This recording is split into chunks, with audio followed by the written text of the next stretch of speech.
Okay, folks, sorry about that. I was had a little issue with my camera not showing up. This is Colin from Kincaid Outdoors. Hope you guys are doing well. This is my Thursday night live. I've got some life updates. I got some other 5-gallon bucket challenge updates and things like that. So as things are going, you're going to see some things. Oh, there we go. We can see me a little better. And I got something really cool coming up this weekend, which I am going to be talking about here as well. So, that being said, welcome to my Thursday Night Live. I hope you are here. I see that Robin the Road was here. Dude, brother, I hope you're really here. I hope you're listening. And I know you're probably tired because you were probably up all night because I know what time it is over there.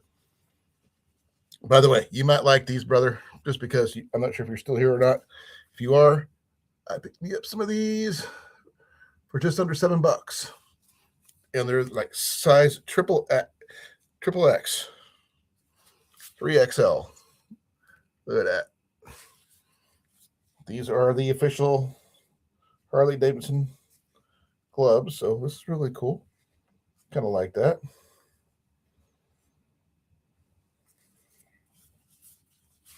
And they fit my hands, as you can see. Now, hope so. I don't know if anybody's even in here. I've got the Watcher County Flea Market coming up in, well, technically it started tonight. That won't be available for me to go to until tomorrow night, but I'm not going to be able to partake until Saturday morning. And we're going to be looking for some things that I'm going to need, such as, so I got some gardening supplies I'm definitely going to need. I've got some another item that I planned on picking up. I've got a lot of things happening all at once. And if everything goes well, which I'm thinking it will, we should get right in line for starting and sending on the dotted line for the property by the middle of the month. Now, if you're here and you're listening, let me know. I'd like to hear what your thoughts are. What would you like to see me try to find? What would you like to talk about? I'm pretty much open for that matter. Like I said, we're going to be doing. I've got my coffee. Let's see what you got. I'm here. I hope I'm here.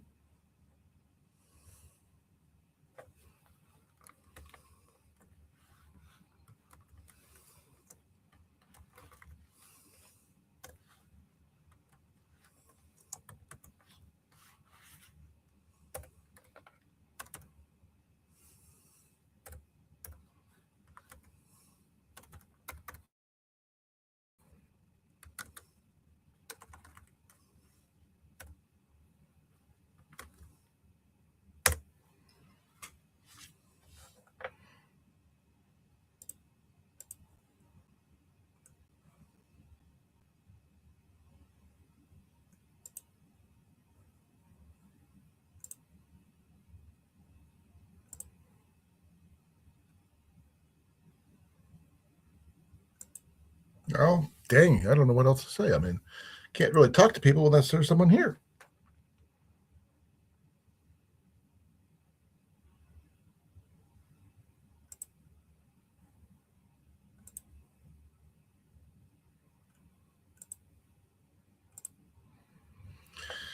Okay, folks. Watcher County Flea Market starts today. It will be going through Sunday. I am going to be camping out tomorrow night, possibly Sunday night, and be coming home on Sunday or Saturday night, staying Saturday night, leaving Sunday.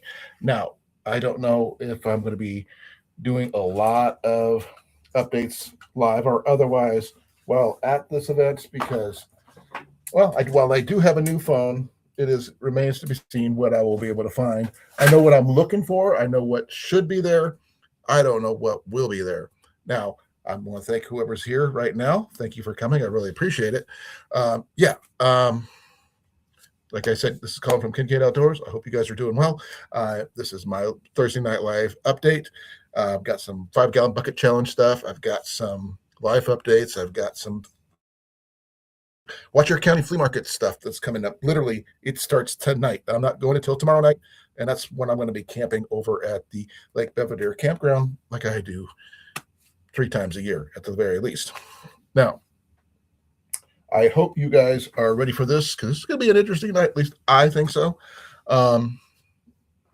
If you have any other words, any way, shape, or form, let me know, and we'll go from there. I've got some things I could show you. I got things I could talk about. I've got awesome gear that I'm going to be picking up, or at least I'm going to be picking up something new to go with my new grill, campfire grill, which I just acquired. Okay. I just got disconnected. Now I'm reconnected. Don't ask me what happened.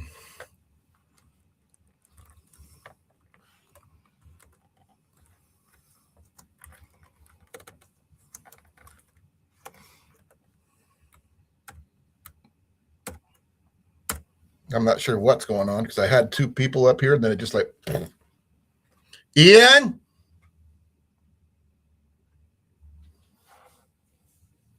Sorry, folks. I was going well, then I just got disconnected and I reconnected. Hey, Groundhog. I just kept on getting connected and reconnected here. What's going on? Me too. Okay. Yeah, I got some Watcher County Flea Market coming up here, Groundhog. I hope you're doing well, brother. I'm going to be looking for some gardening stuff. I'm going to be looking for some backpacking stuff, hunting stuff, all the above this weekend. And imagine a 20-acre flea market. You have multiple days to go look through it. You have a decent amount of cash. What do you look for? Go. Let me see what you got. What would you look for, brother? There are a little bit of everything. I can't say there's 100% everything, but there's a little bit of everything. There's some things I do know that they are there. So I'll say yes or no if they are, because I have seen them. There's some things I would rather love to have, but just out of my price range.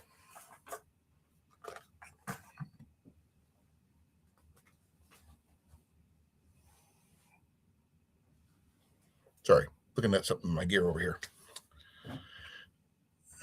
Hey, CR, how you doing, brother? Hope you guys are doing. Hope you're doing well. Can you guys hear me and see me? Okay. Let me know. Put a 1 in the chat, 2 in the chat. If you can't hear me, if you can hear me, see my lips moving, something. I've been having issues with my internet, even though my bill is paid and everything else.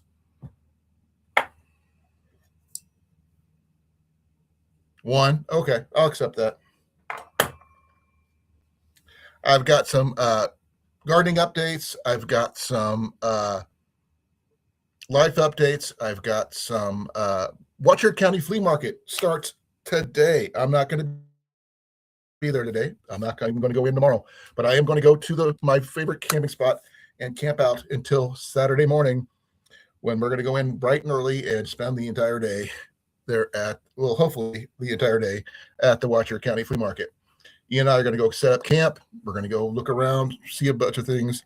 I will attempt to try to go live from there. I don't know if I can, but I am going to give it a shot. If you guys get a notification somewhere during the day on Saturday, you might see me online. I don't know yet. I'm still hoping, because this is a new phone. Anything's possible. So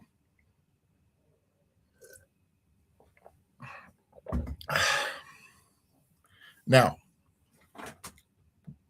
5-gallon bucket challenge. Let's start off with that. I got more soil yesterday. I've got 15 tomatoes on my clone currently.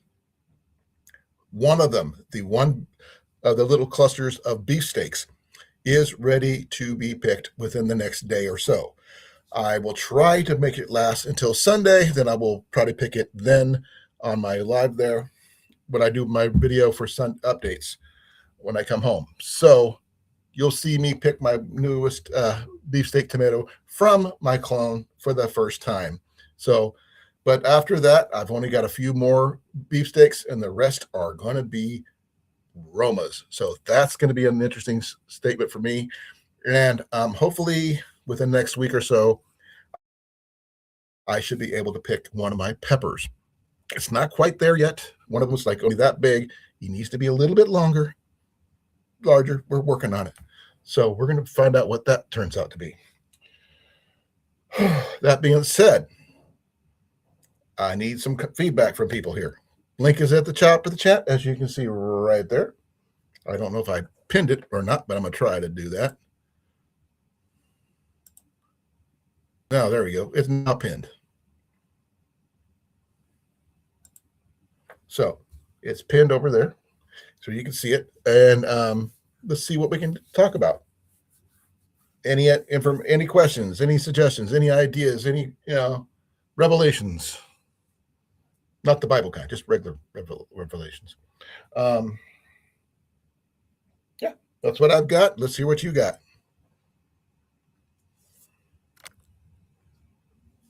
I am going to be using my new sleeping bag and system along with my new sleeping pad and everything for my cot and everything, which my cot is right over there, which is the Westune extension cot. And it could be 15 inches high or 6 inches high. I'm going to keep it in the low mode for my tent that I'm bringing.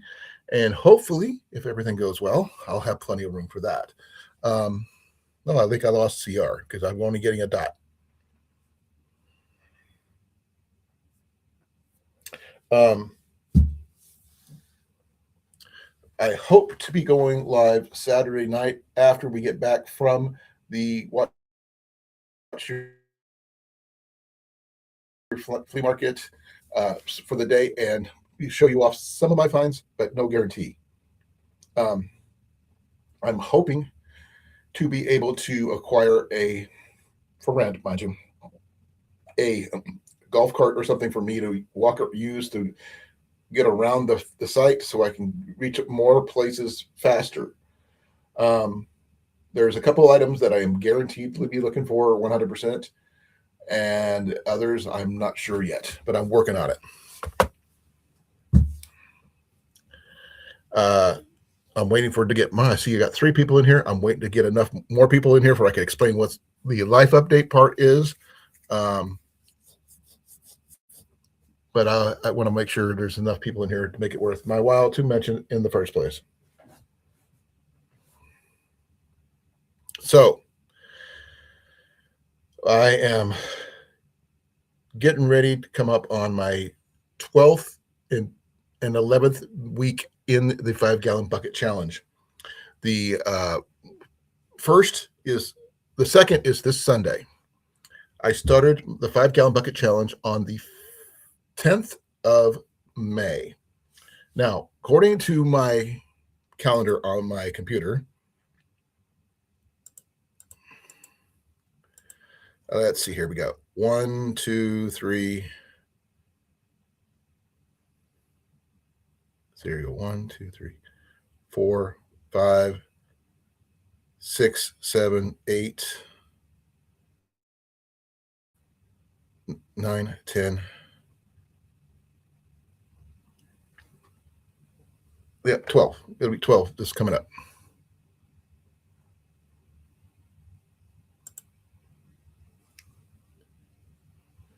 You started the 8th of May? Okay. So 2 days before me. I did my pepper started the May 10th, which was Mother's Day here in the United States. And I started my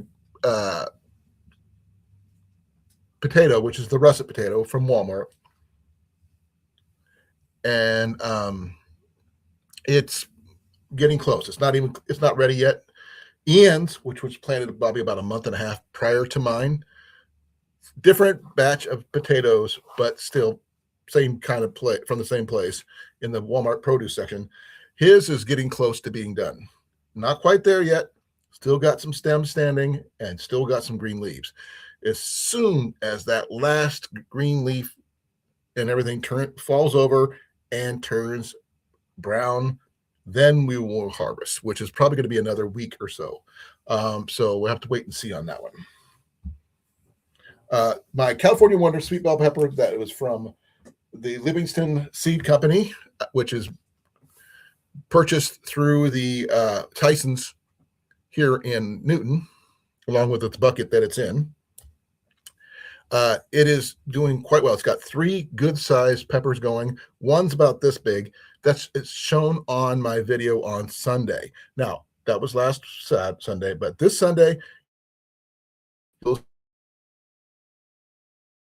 I'm hoping to be able to pick my largest beefsteak of my only cluster of beefsteaks on my clone. My clone has unfortunately decided to go nuts and decide to do 2 different types of tomatoes. We got one little teeny cluster of beefsteak, which is really nice, and the rest are all Romas. Amazingly looking Romas, but still Romas. So I'm going to have a lot of sauce ones that I'm going to be working with. So it's going to be interesting to see what we can do with those. Whether we do them in a sauce for like spaghetti, or are we going to do for like chilies or something? I don't know. But we're going to work on it, see what happens. The peppers, when they come in, I do plan on doing some stuffed peppers. So if you have any decent recipes,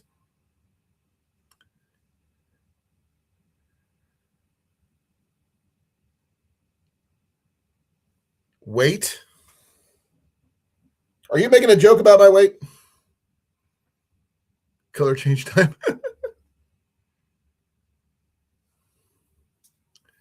Mine are, I'm keeping one of my peppers on the vine until it turns red.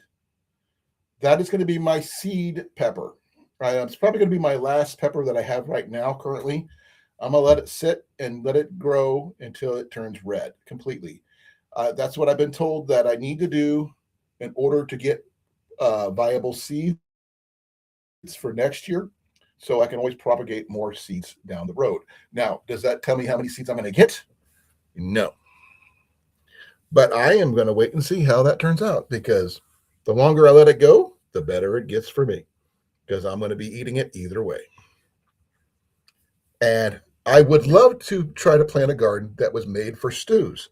I mean, all the ingredients that go into stews, with a few exceptions that I know I can't grow, like barley, which is one of the few things I cannot grow because I don't have the space for it. Sort of like along the lines of wheat and so forth. And oats, can't grow those either.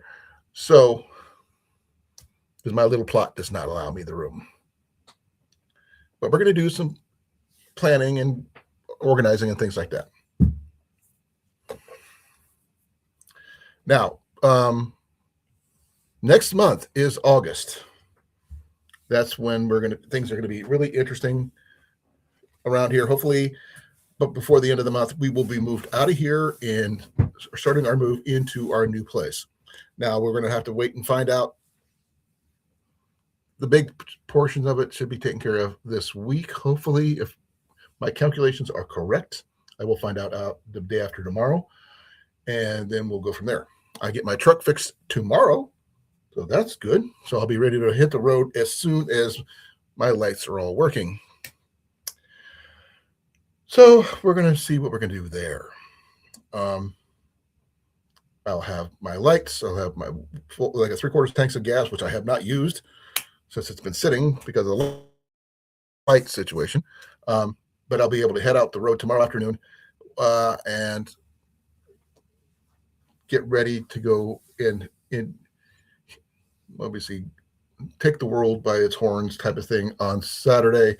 And I'm going to rent a golf cart for me to ride around on at the flea market site, where I can actually see more without having to worrying about getting tired and sore. So I'm going to be doing that.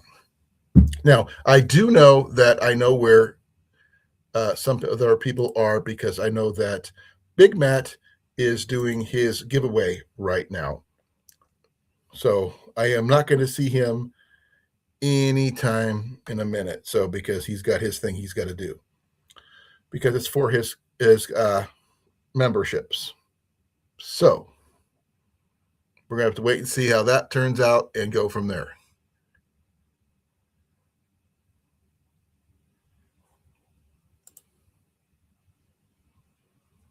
I got 3 people in here now. I don't know who the third person is, but welcome. Glad you can make it. I do know that Ian and I wanted to try out my new grill, but I told him we're going to have to wait till we get everything I need for it first. I am going to work on towards getting my fire pit restored to where it used to be, and slowly, mind you, slowly acquire all the gear I need to rebuild my range. Comments again. Okay, thank you for commenting. CR, is there anything you'd like to see me try to find at the flea market this weekend? I mean, within reason. I'll try to do a picture video thing, or take a picture of it if I can, and make it like a album that I could show you guys that of the different things that sort of like a hidden object deal. So you got to tell me what you need me to find, and I will try to find it. Take a picture of it, show you that I did find it. Because this place has got 20 acres, and there's stuff everywhere. And once I get my no, not mine, but a golf cart, which I'm going to attempt to get really early if I can. I'm going to do my best to get a tool around the entire flea market site and acquire as much as I can. Things with CR in it. I will see what I can do. Now, you want them, the word letters together, or do you want them separate?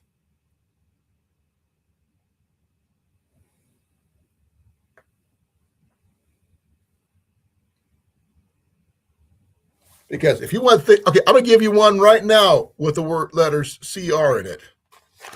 Right here. See? Classic roast.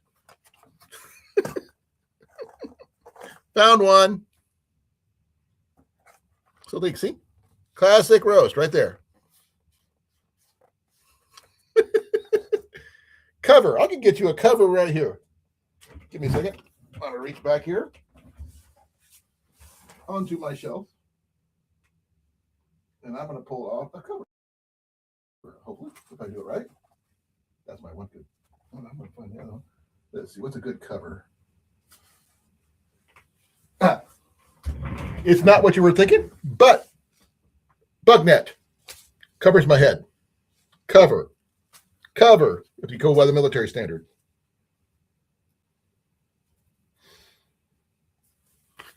Everybody knows you need one of these when you go backpacking, because you never know. But I've got a lot of tarps and things like that still, so I will try to find more knives. I want to try some more backpacking gear if I can. Archery gear is always on my list. Gardening is on my heavy list this year. So I'm going to find out everything I can to get that stuff going, and hopefully everything copacetic and everything. I will try to expand my bug out bag and my get home bag as per usual. There is a couple items that is on my wish list that is not for me, but is for Ian. And that is going to be remains to be seen what we're going to come up with on that. Because he needs a new tea kettle, and finding a proper one is going to be difficult at the very least.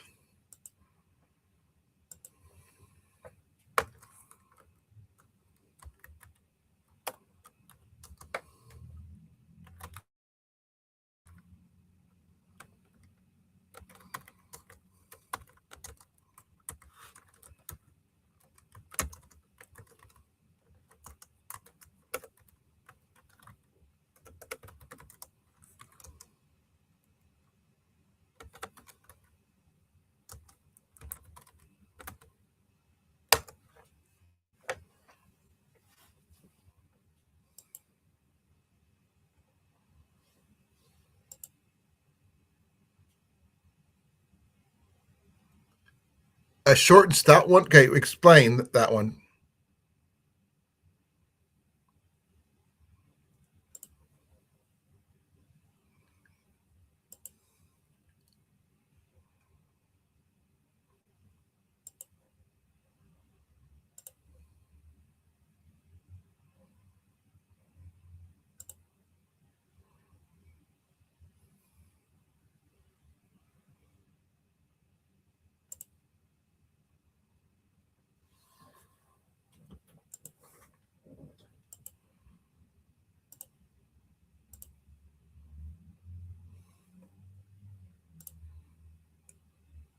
Okay.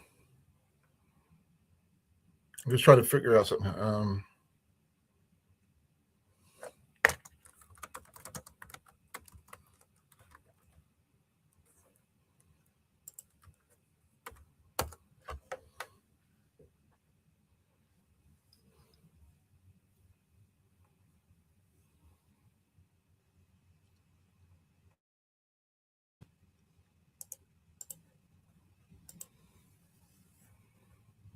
Now I've been trying to find some certain things to replace for something for Ian, but I can't find anything.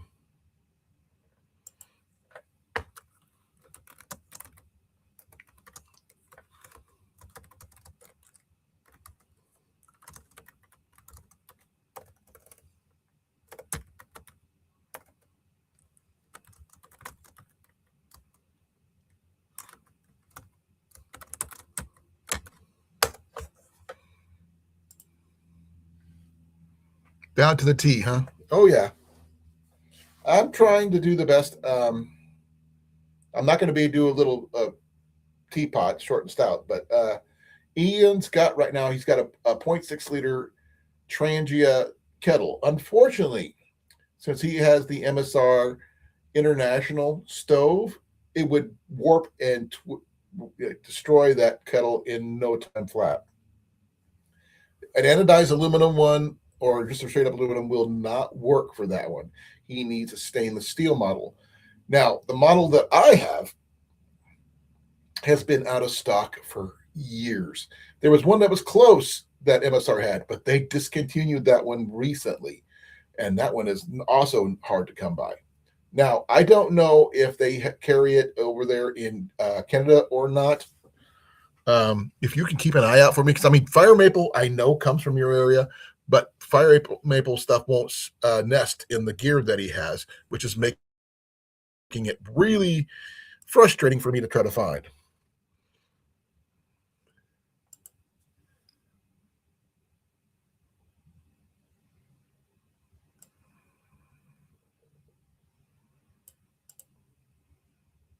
So I am trying my best to try to find this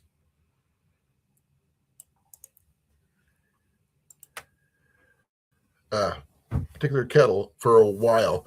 Um, I don't know if it's going to be available anywhere, shape, or form. I've tried Facebook Marketplace. I've tried eBay. I don't know where. I mean, I've even tried to find copycats on Temu, AliExpress. I don't know where else to look. I mean, maybe Craigslist, maybe. I don't know. Um, but I've been trying to do this methodically as most, because I mean, I'm willing to pay a little bit more to get it in if that's what it takes, but I got to find it first. I mean, I've got one, so I know it exists, and I don't know what else to do. So if anybody else has any ideas, ways, shape, or form, let me know.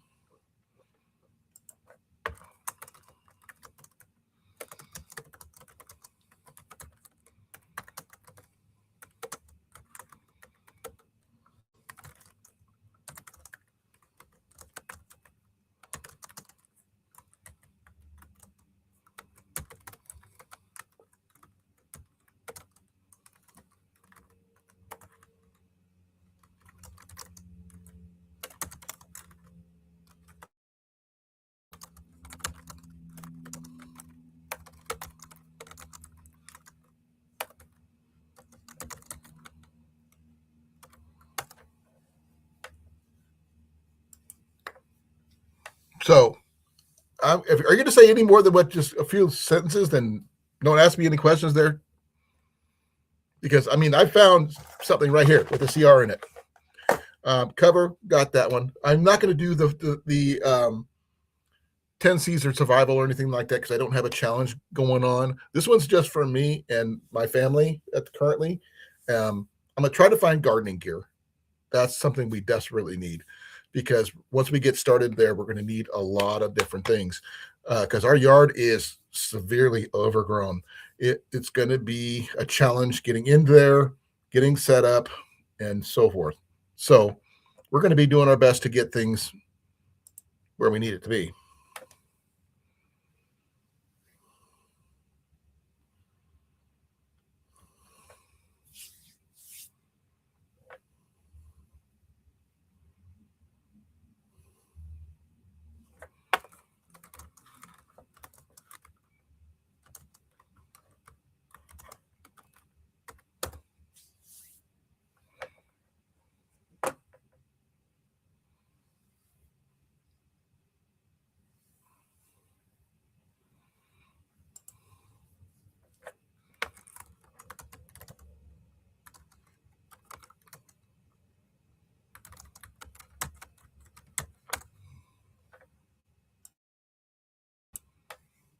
No dirty questions for you from me. Okay. Do you have any suggestions for finding waist high raised garden beds by any chance there, CR? Because I mean, I don't know where to look, because I'm gonna have to order them and help get them put together, that kind of thing, so I could be waist high to me, so I don't have to kneel. I can also lean against it a little bit. I do plan on making sure that all the garden beds are secured to posts, little like 1 inch or half-inch steel posts in the ground next to each leg and strapped on, so they won't get blown over, knocked over, that kind of thing, and um, tall enough where we can start growing things like green beans and cucumbers and things like that. They can just grow over the side and hang down. So trying to figure out what I can do with that. I am going to get my tiller that I just acquired, repaired and serviced. Get Ian's new uh, weed whacker, gas powered, same thing, serviced, and his lawnmower repaired, hopefully. So we have a riding lawnmower on site. We don't have a push mower. My push mower is dying very slowly, so it may be recycled soon, and a lot of other things. So we're gonna have to wait and see. That being said, what else is new with you guys? I hope you guys are doing well. I mean, I'm doing the best I can here, so I'm kind of rambling.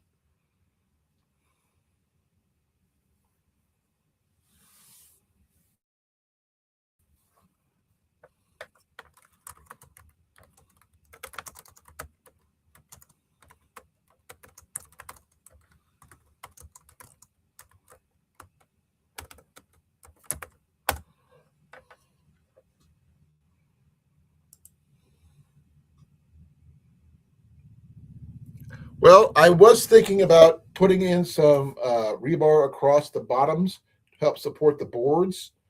Um,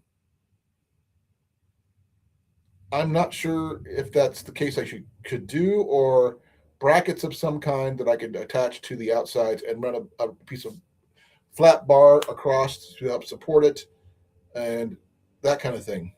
Because I am going to be putting in some kind of weed barrier, as well as some kind of uh,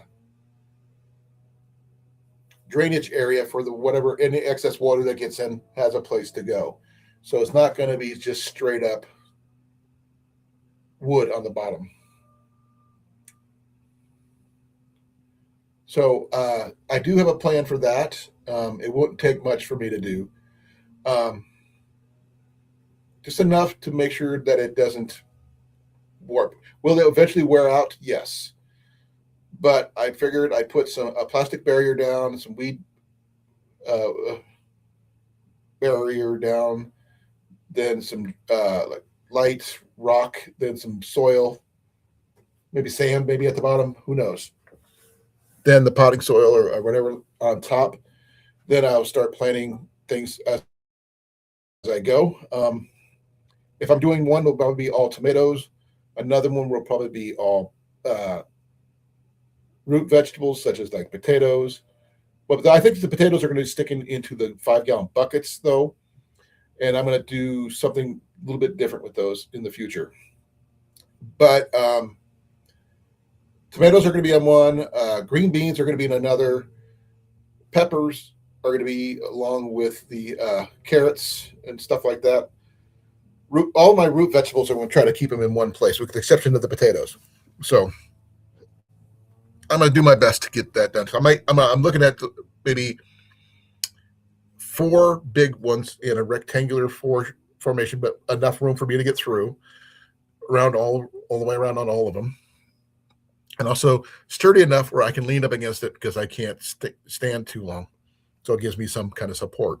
I'm going to leave my hands free. I just need to figure out a way to put my cane somewhere where it won't tip me over or fall over where I can't get to it. But it's going to cost me quite a bit of money, probably. But that remains to be seen.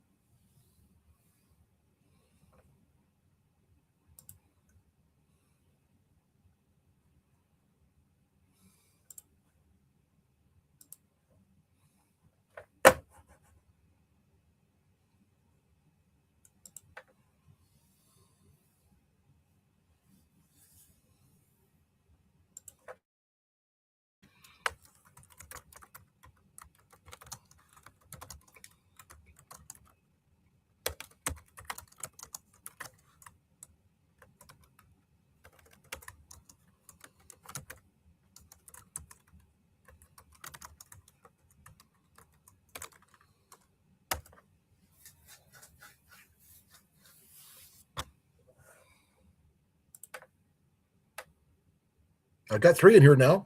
Hey, this is Colin from Kincaid Outdoors. I hope you guys are doing well. I've got pepper updates. I've got potato updates. Got life updates. Flea market updates. You name it. You want to know about it. I'll give my best to give you some updates on what's going on. I will be attending that this year. On Saturday morning. I will be spending there all day. Free in here. Okay. Well, I'm showing 3 right here. So I do have my coffee. So let's see how that goes. If you see me just look like I'm looking at something, I'm researching something I've been looking for quite a while. A copy of the one I have, Kettlewise, and I have not been able to find it. I found it once, and I haven't been able to find it again. But this is where I'm going to be going. Give me a second here.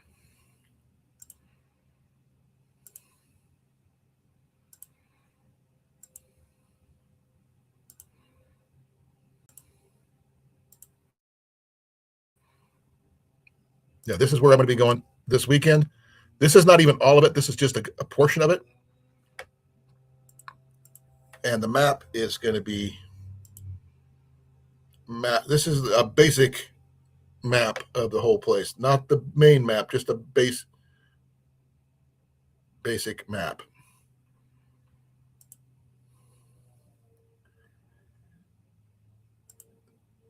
That's around the track. That's how many vendors there are. I will be going to this area right down here at the bottom. That's where the blacksmith's going. That's one of the places I am definitely going to this year, this weekend, and that's for a special reason, which you guys will find out after a bit.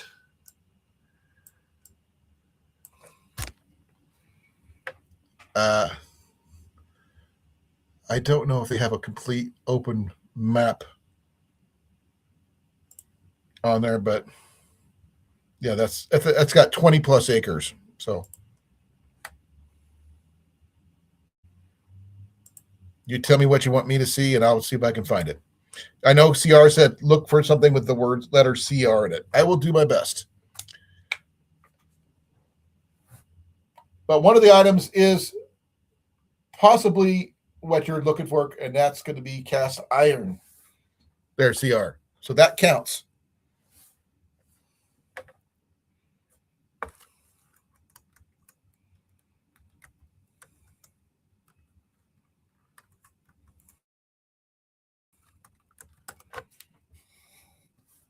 See, got it.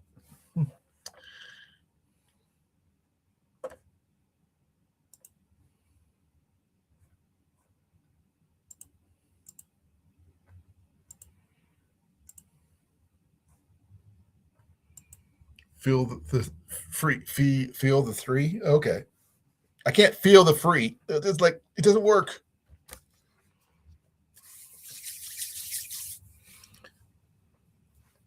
You said this thing's, you said cover, so this is a cover. Or I look for tarps. I am probably going to look for backpacking gear if I can. MSR gear is a big plus. Possibly another Mora, not quite what you're talking about, but let's see what else can I think of looking for. Cordage, more archery stuff always, but shovels, rakes, hose, anything I can do to increase my gardening abilities, I'm going to grab that too, because we're going to have a lot of things that I'm going to be able to do. Not this year, because right now we're just going to get everything settled in, and we're going to figure it out as we go.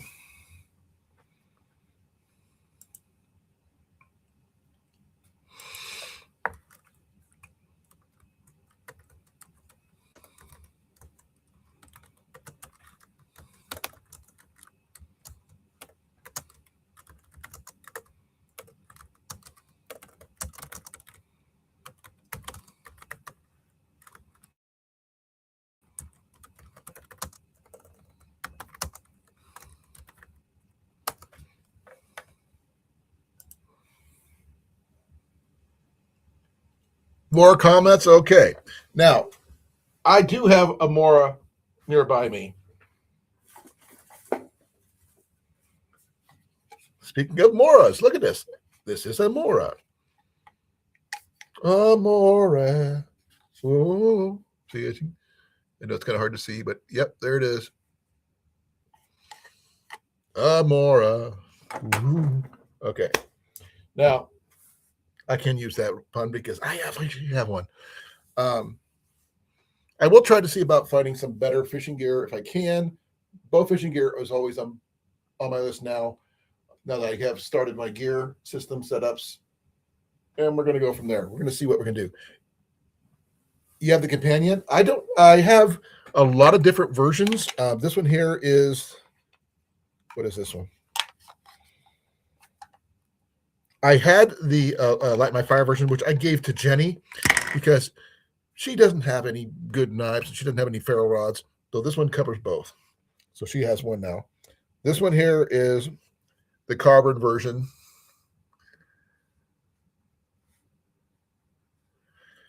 Now, I don't know which one this one is, but the only thing I don't really like about it,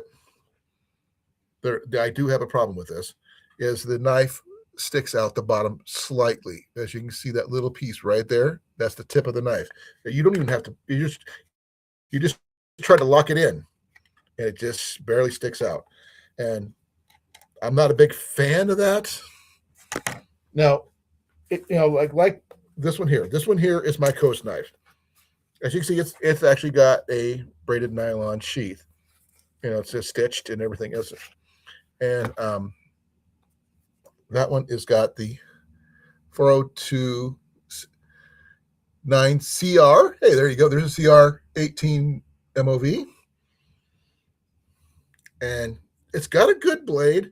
I did have to square off this backside to make it easier for ferro rods, but it does need new scales.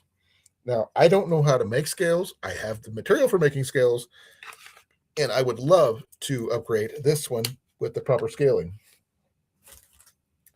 Now, one of my knives I have right now is very chintzy at best, in my opinion, and that is my fillet knife. it is a little bit warped at the tip. And that tip is, I'm having so many issues trying to get that part sharpened. Because this is, I mean, down here, I can shave with it. Up here at the tip where I need it to be, not so much. But the sheath is nice. The price was really good, but I need a better one. I would love to see a full tang version, not a half tang like this one. But this one here, also found at a flea market, is about the same length as the fillet knife. Unfortunately, but the only thing good about this one, look, it is full tang on both sides. You can see that it is full tang. This is sharp here all the way up to here. I didn't do anything on the backside, and I did not square off here for like most ferro rods. So, but this one here, it's got the Jim Bowie style little deal here. It is very, very sharp. Unfortunately, my friend who made it, my sheath for me, put it in the wrong sheath. I wanted a left-handed sheath. He built me a right-handed sheath. He basically, all he really did wrong is this piece here should have been on this side, not this side. Now, could I unstitch that and restitch it on this side? Possibly. But that would leave a lot of holes.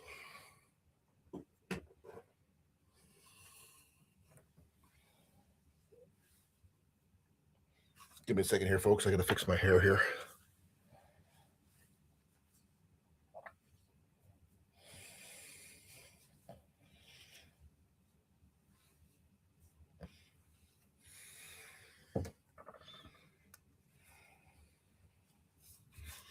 There we go. Oh, that feels much better. Much comfier. Now, I am going to try to find every piece I can. Let me go get you what I'm looking for. I'll show you. Give me a second. I am not very mobile.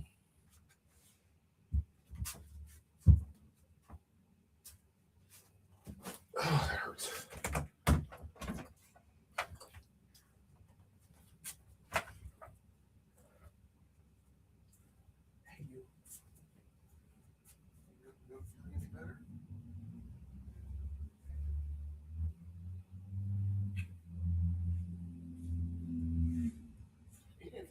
Bring some ibuprofen or something.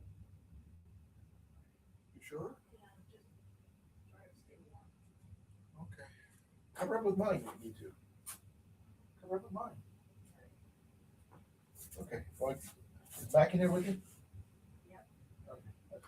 Somewhat sort of close it. I came here to grab something to show on my channel.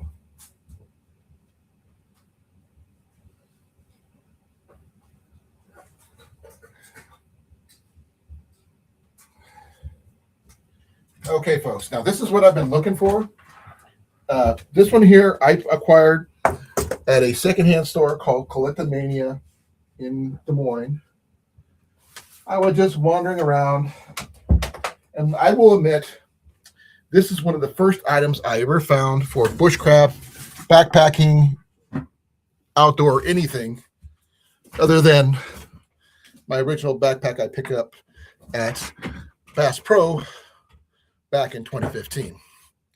Now, this is the MSR Alpine first gen nesting and locking cook pot, bowl, and kettle. Now, as you guys can see, it locks just like that. But here's the cool part. Once you do it here, it opens up. And now you have this, right? Cool thing is, with this right here, you can use it as a plate, or you can use it as a little skillet. Now, inside this, you'll see the kettle. Now, this is the part that I've been trying to find. but I'm not going to show you that yet. But inside this here had the bowl. As you can see, it's been well loved, especially on my stoves that I have. Now this thing here is stainless steel, and these are all awesome items unto themselves. Now I could use this either as a bowl, I could use this one as a pot for cooking. And if you're wondering why, well, you can't use it for because you don't have any handles. Now that's what's in this right here. Now in here I also have a small alcohol stove, which allow me to do minor cooking, not fast, mind you, because it is just simply a Trangia. Now this is not the original Trangia. This is just a knockoff Trangia, but it still works. And what I was referring to before is the MSR pot grabber. Now, this will allow me to turn, whether it be this piece here to make it into a little skillet like that, so I can cook some eggs in here or whatever I need to do, or I can use it as a plate, like I said, so I can put my food in here to eat. Or if I'm going to grab onto this, just flip it over that, then now I have another cooking pot, that kind of thing. As you can probably see, this has been used quite a bit for that. Not by me. This is what it was like when I got it. Now, this is the pot that I've been trying to find, or at least come close to finding a setup like this for my son. Now, this one here is the Mountain Safety Research 1 liter slit spout kettle. Now, I don't know if they call it a kettle or is it a teapot, because it is a very unique configuration because it has this right here. It does not have a full-on stick-out spout. As you can see, I have loved this one a lot because this one here goes everywhere with me. Now, one thing I do keep in this thing a lot, I rated this one a few times, but I also carry coffee in here at all times. I got some more I'm going to add on to that while I'm here. But cut to the chase. What do you mean cut to the chase? There's no cutting to it. Gotta always have coffee. Ferro rod, which will go well with the alcohol stove. Couple of fuels. You guys should know these real well. Fuel tab cubes. These are great when you have your folding stoves or anything like that. That'll help you at least get your food warm, that kind of thing. Salt and pepper. I am going to be adding something different into that one, and I'm going to be changing it over to Mrs. Dash, because I found some Mrs. Dash little deals, which I'm going to be picking up soon. But I also carry one of these in there too. You never know when you go. But this is what I've been looking for, something similar to this, so I could set up like this for my son, because it nests so freaking neat all together. I can put all this stuff in here without issue and not have to worry about things rattling, rolling around, what have you. Now, I will be adding some Propel electrolyte mixes in here, but I have a way to, just right here, I have a way to cook. I have some cleaning supplies, cooking supplies, because I could use the little ferro rod to cook with these or with the alcohol stove. Some pepper for seasoning, Scotch-Brite pad for cleaning, that kind of thing. But I have not been able to find that one ever since I first found this one. I picked this one up at the Collectomania for $7, all told. Now, I will say this. It did have a different salt and pepper shaker. I have updated it. But this is right here, all told, $7. Most of this is pretty much what it was, with a few exceptions of add-ons.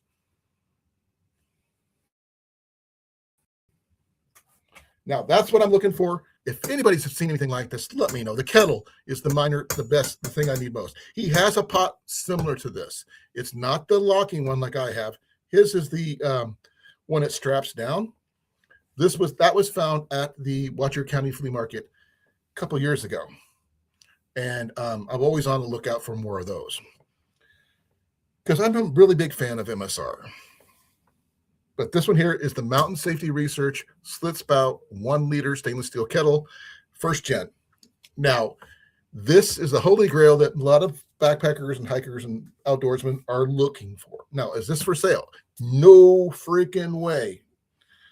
That thing is never going to leave my body. So that's it. I carry that one everywhere. Why would I want to cut Chase? Chase didn't do anything to me there, CR.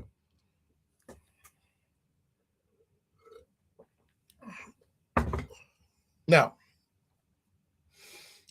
one of the things that people, make sure they look for, they're always talking about cover and things like that. Now, I could go anywhere back behind me and find a tent. I could find a tarp. I could find a sleeping bag. You name it. I've got it here. I just, it's back behind me. Usually it's not a bit on that shelf right behind me is right here.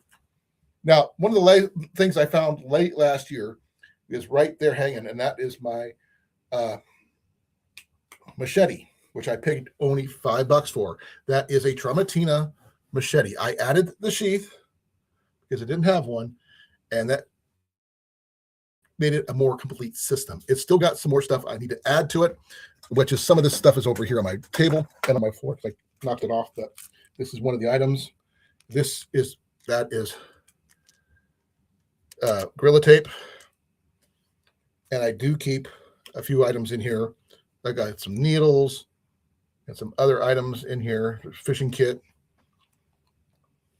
Just a simple little kit that everybody should have on their system, on their gear. Now, I do have an updated needle set that I acquired recently from Ian from the last time we went out when he got his bug out bag. We went after a bug out bag challenge this spring in May, and he kicked my butt with one freaking item. Now, is he going to probably repeat that? I don't have a freaking clue. But I am very grateful that he gave me one of the bags that some of these items were in. It had 6 of these in there. These right here is what I've been trying to replicate in this.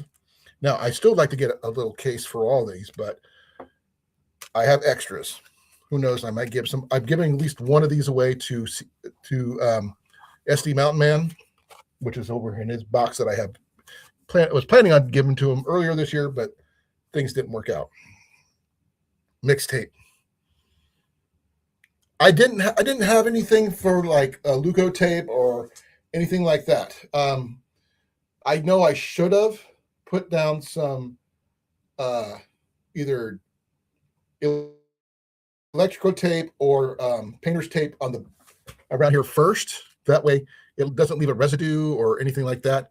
But this has got enough, as you can see, to last a good little while.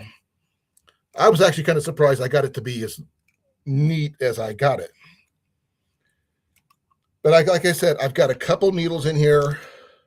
Got some split shots and some other things.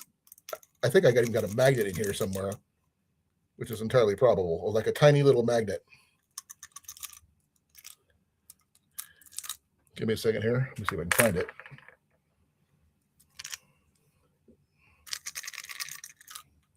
I'm kind of stuck here.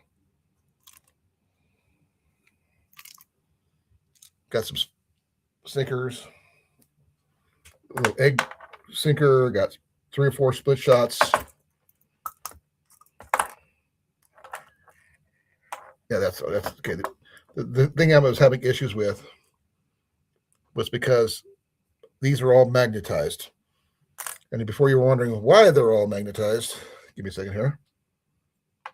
It's because of this one little item that I acquired somehow. Is one of these tiny little neodymium magnets. Now, this is very strong, and it basically attaches everything to it that I don't want attached, whether I want it to or not. I got a couple of sail needles, snap swivels, that kind of thing. They all attach to that dang thing. Well, that's brass, so it's not touching, so that's good.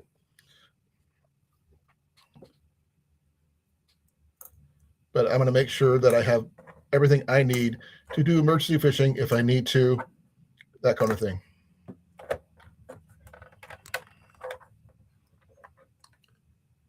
You are, I hope so. I had 5 people in here, they all disappeared. Now, if you're wondering what some of this item is, you knew about the 2 needles. Those are both magnetized. I've got 3 fish hooks of various sizes. I've got a tiny one, a little bigger one than that, and last but not least, another little bigger one.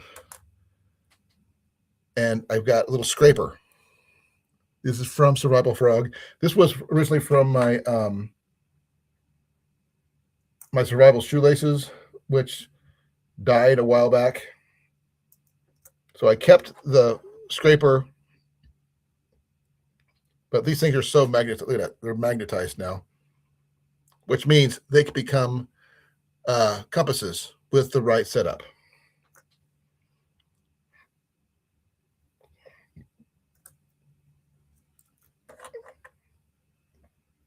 Now I am putting everything back into the bottle so I don't lose anything, hopefully. That would really suck.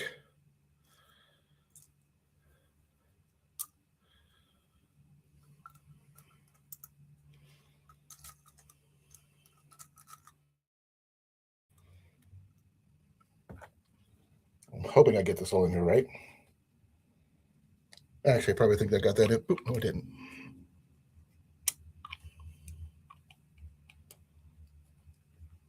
I'm trying to get this lid on here so it won't come off. Ooh, that did not do me any good. Let's see here.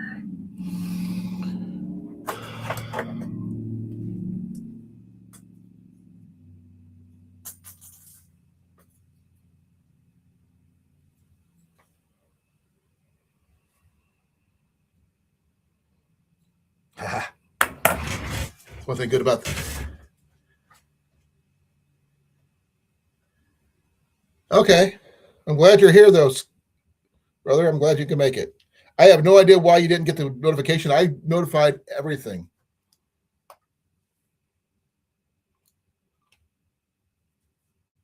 I'm trying to get this thing locked in here.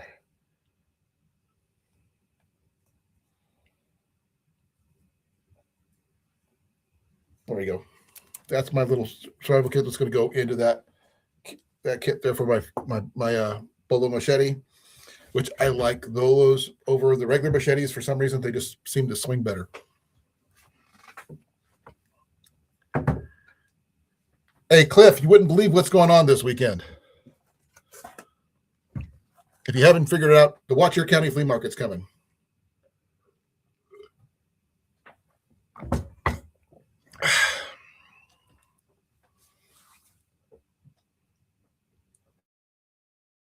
And Ian and I are going to be going tomorrow after my truck gets fixed, and we're going to load up our gear and head out.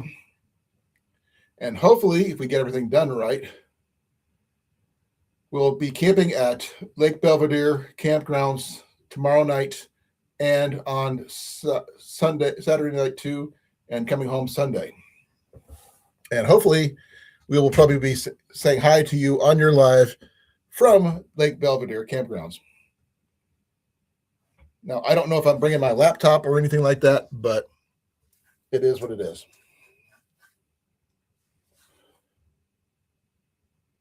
The link is active, so please come on up, Cliff.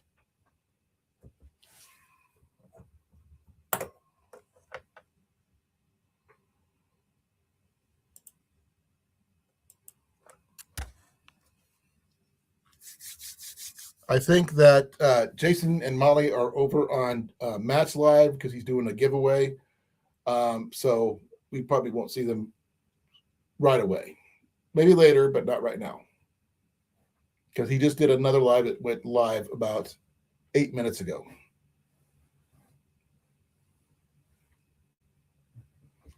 I do have updates on my peppers as well as my tomato and my potatoes, at least.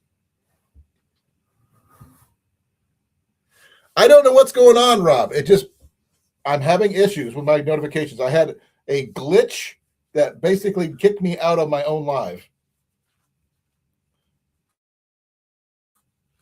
I was in my live, I got disconnected, I got reconnected. I have no idea what's going on. But I'm glad you're here though.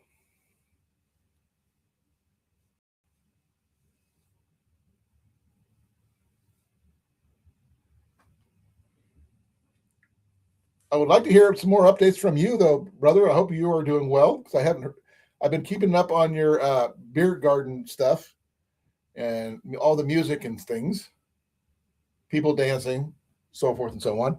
I know you're getting close to your 1 million views, which is amazing. I'm nowhere near that. So that's going to be an interesting thing. I mean, I have no idea how many views I have had the entire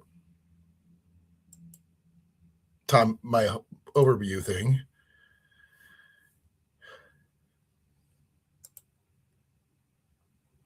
Because my lifetime views are nowhere near yours. Mine's only 96,000. So I am not even a tenth of where you're at.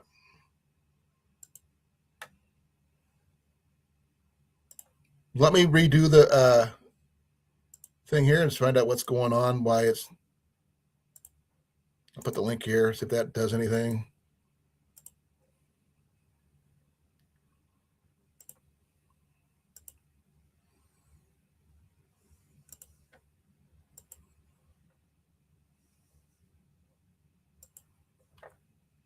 Ooh. I hope you. I can't wait for you to get monetized, brother. You deserve it. What kind of prop and costume sale? Because I'm actually kind of interested. I'm looking for a cloak. I need a new cloak, a proper one. Because my original cloak, my first cloak was actually from a costume sale at a theater in Pella. I paid like $25 for it or something like that. It was made of corduroy. My second one was a custom one from it was made of corduroy and had a linen liner. It was huge, great cloak. It was one of my favorite things I ever had until it deteriorated. I would love to have a winter cloak, but yeah, I am planning on going to a Ren Fair up in Shakopee in September for my birthday.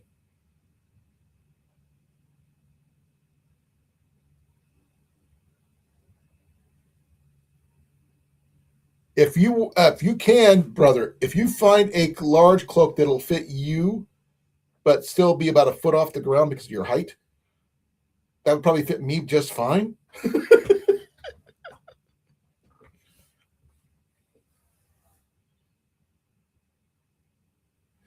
I'm looking for a nice dark color, maybe green or brown cloak. No armholes though. I don't do armholes.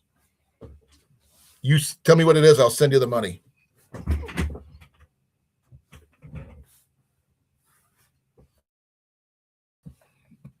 Because once Cliff gets up here and whoever else wants to come up to the chat over here, I'll give you guys the most updates that I've got because I've got some really juicy stuff that I'm going to talk about. That's about me that I'm very happy for, and I've been waiting for a while. Nothing on the house yet, but this is going to help the house part. So that being said, if anybody's willing to come up, I've got. No, I'm not. Brother, I'm not. You're not here right now? No, willing to come up. I'm burned out. I'm tired. You look at not as much as Jenny though. Jenny's co-worker that was supposed to be helping her last month alone. Guess how many hours she worked? 12. 30 for the entire month. That's it? That's it. She's supposed to be a full-time worker. She comes, she doesn't do the job she's supposed to be doing. She makes excuses why she's not doing it the right way. even though she's been explained and shown written down instructions on how to do it.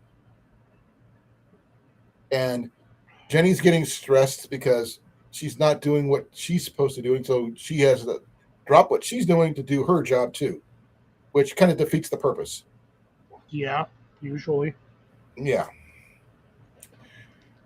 But that being said, this weekend is the Watch Your County Flea Market. And yeah. What year? Huh? What year? Watch here. I showed it to you before, so don't even go there. What beer? The one you should be having in your hand. Beans. That's not a beer. That's a deer. Those are beans. I don't have a deer. That would be a stag, and that's actually in my freezer. But I don't have any Red Bull. No. You still haven't got Red Bull? No, I didn't purchase any. Dang. I've been nonstop working the last 2 days out in the yard. I just got done that. doing yard work before I popped up. Oh, I get that. I know you had to work like 9 days straight or something like that because you were, you didn't have time to work on your garden and stuff. So I get catching. No, I worked 9 days straight because the boss was on vacation and nobody else there to cover. So that's what I was doing. Man, that was a sad harvest of beans. Harvested 3 of those, only got like 8 beans. But no, I spent all day yesterday processing wood. Today I even processed all the stuff that was in the back of my truck.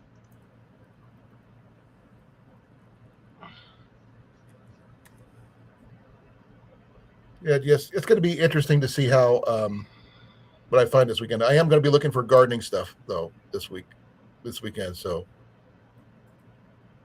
CR told me to find stuff that has the letter or CR in it. And the first thing I did, I reached over on my desk and where did I put it? Right here it is. I pulled this out, Cliff. Classic roast. He didn't specify where. Now, did he?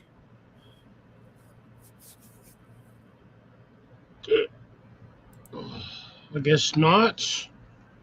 I guess not.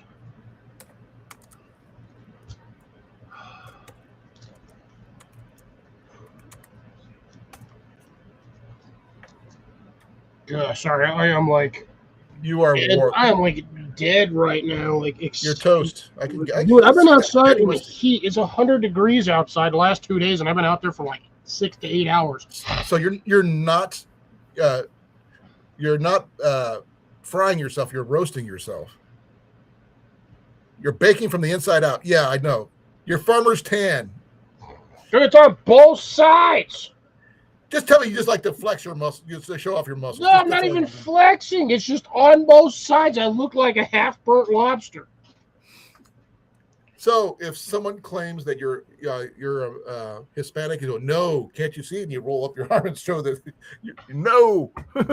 I'm technically today I'm slightly red. By tomorrow I'll be slightly brown.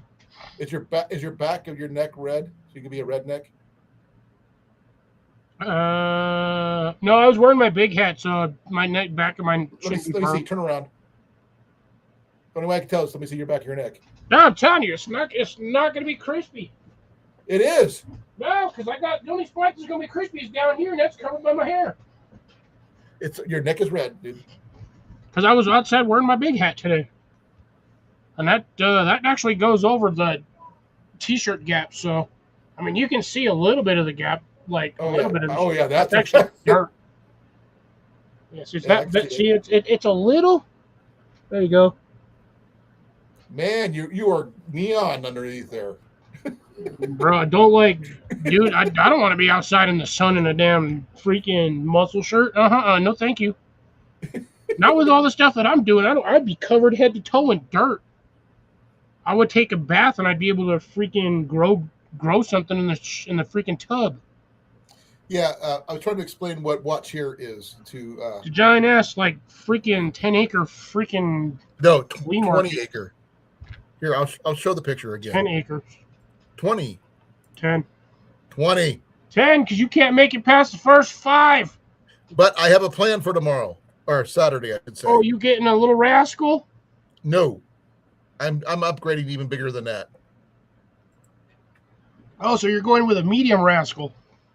I'm going to a full-size golf cart. Ooh.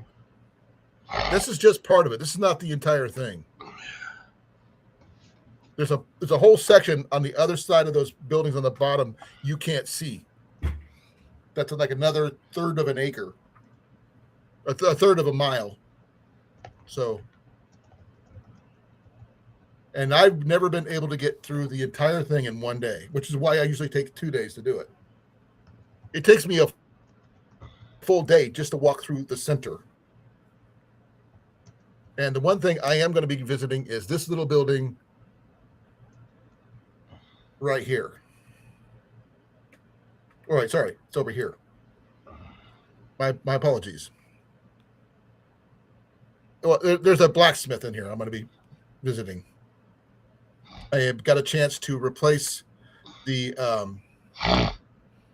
3-piece fire pit set that I got stolen from me when my thing got taken care of. I am on the wrong goddamn window. What's the window? The YouTube side window, not on the. I was wondering why. I was like bobbing my head. I'm like, why am I not bobbing my head on screen? And then like 10 seconds later, I see myself doing it. I'm like, oh, wrong window. You weren't on the Talk Studio side. You were on the I was on the YouTube page. Yeah. Which is a good thing because I saw the overlay of the thing again. Well, I am going to be looking for something for Ian if I can, Cliff, but it's going to be probably near impossible to find. And that is a replacement kettle for him. Why? Okay. The only stove he currently has for bushcraft, backpacking, or whatever is that freaking MSR International stove. Yeah. If he uses anything other than stainless steel with that, it's going to warp and melt because it's too hot. It's called adjusting the flame. Non-adjustable flame. That model. Oh, I call BS. He's got an International 6. No, it's an International 600. It's like one of the first models. So it's an older model, but still multi-fuel, which is the thing that's the most the best thing about it, because you can use kerosene, you can use gasoline, and you could use white gas. But trying to find a kettle like this, impossible. Because I've looked everywhere. Even the latest one that would have worked for fitting into his MSR kit like this, they discontinued it and went with aluminum, which is a 1 liter Pica aluminum kettle, which won't tea kettle. It won't even work.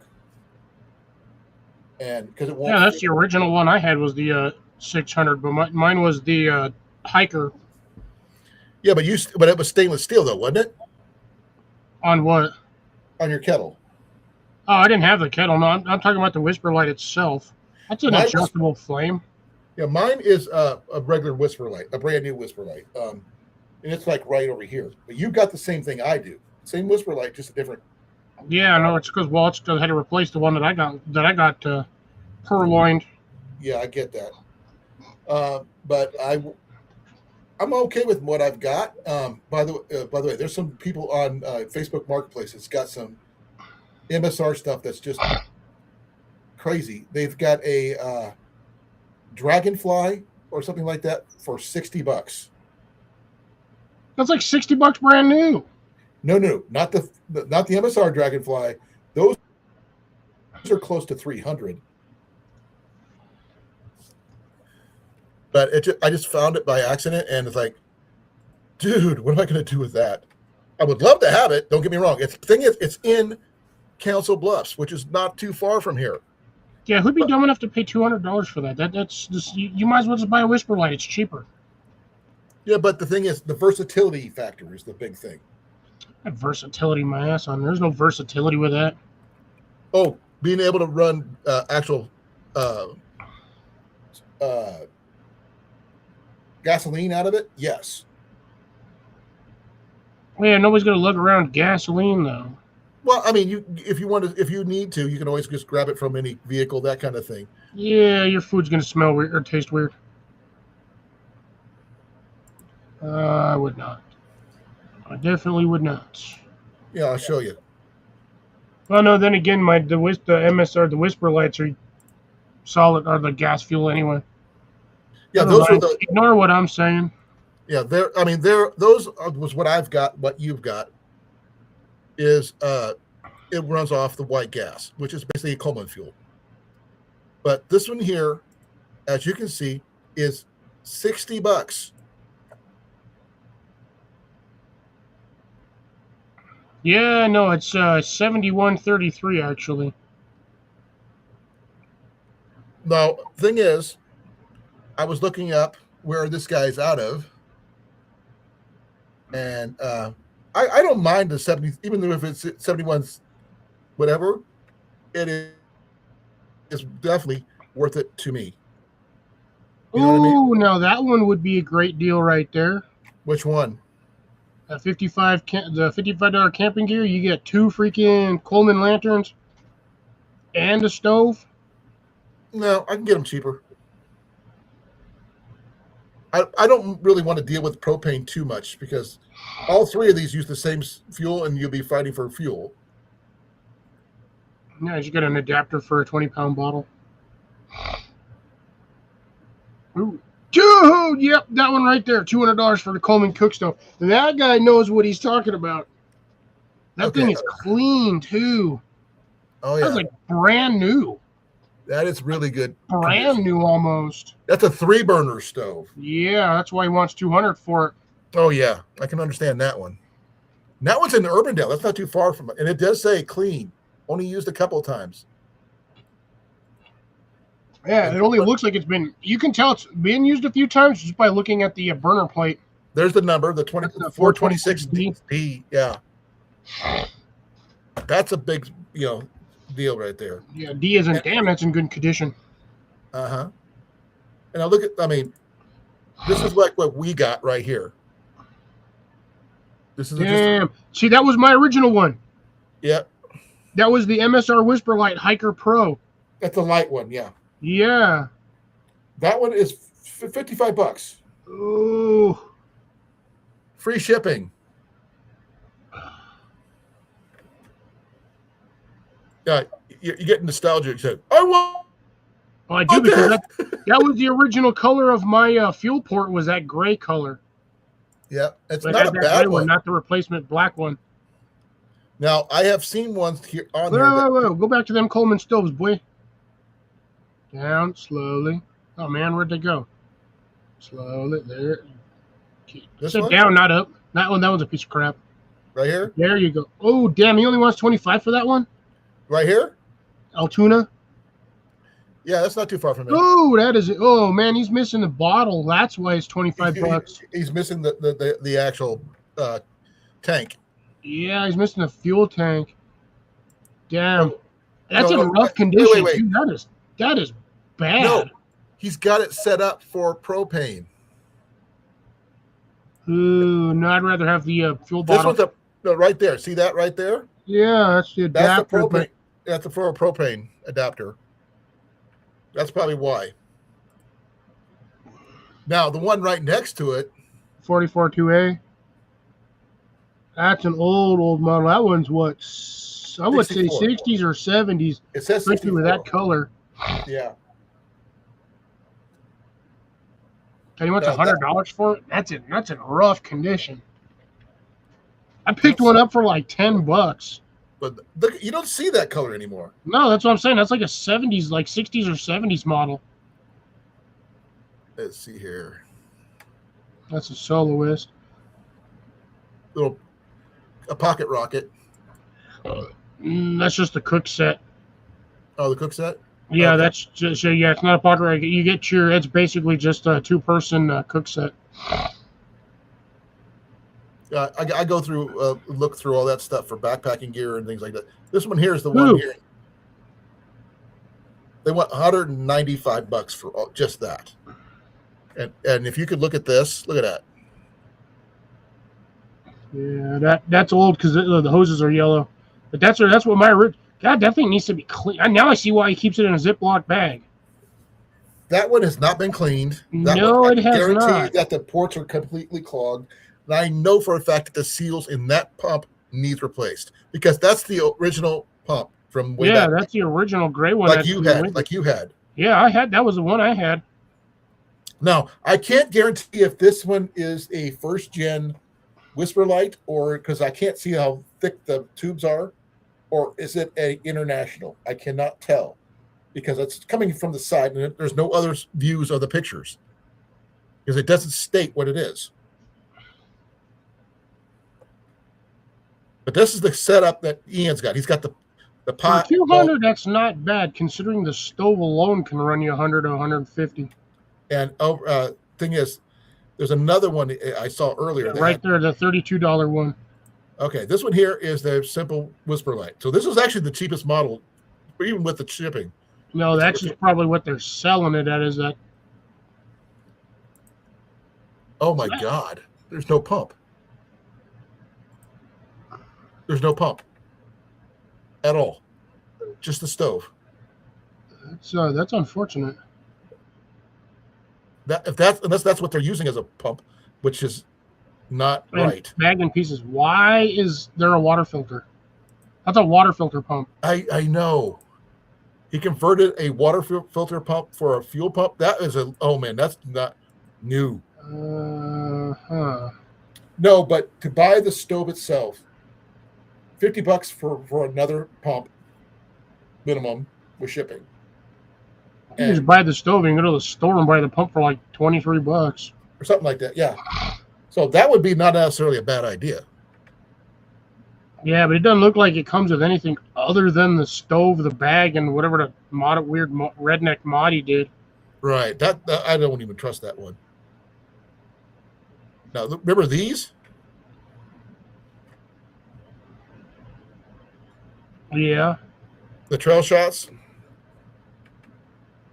They didn't last very long. Basically squeeze back. Oh, yeah, those things phased out real quick. Now, even the Dragonfly, which, that's still a very good stove, even for the money you're paying for it. Because you can actually, because it's a multi-fuel stove, you can actually use it with all the other things and everything else. Oh, that is dirty. It needs cleaned, obviously. That is in rough condition. You drop it $10, I would pick that up, but that is in bad condition. I guarantee those O-rings need to be replaced. Well, they got the extra O-rings right there as they're showing. Yeah, but those probably need to be replaced. I'm pretty sure those are bad. Well, I've got the expedition kit that'll fix that. So I have the extra things, but I don't need one of those right now. No, apparently CR sauntered off because he had a phone call. Okay. But yeah, I think it's got some good deals on some of this stuff. Now this one, this is the one Whisper. Let's see, there's that one. This one here is the best one.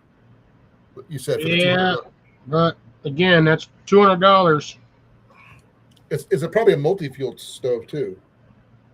I mean, you can run them multiple, but you just have to have the port adapter, not necessarily the insert rod. You have to have the thread adapter. Well, this one here is the Colan 426D. Give me a second here.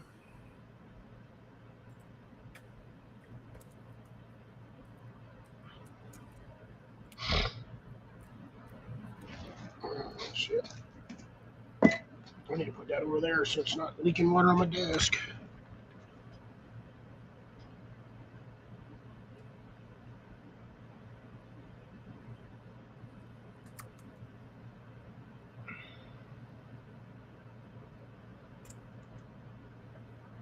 Nope, it's not even a multi-fuel stove. It's just it's a white gas stove only, which doesn't make sense for that price.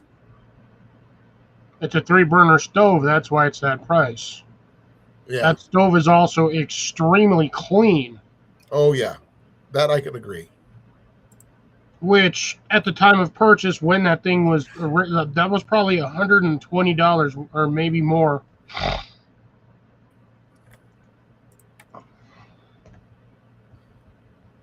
It's not like this one here. That's just a simple propane one, but I mean, I still like sorry, not that one. That one is interesting. I think they could probably get more for that.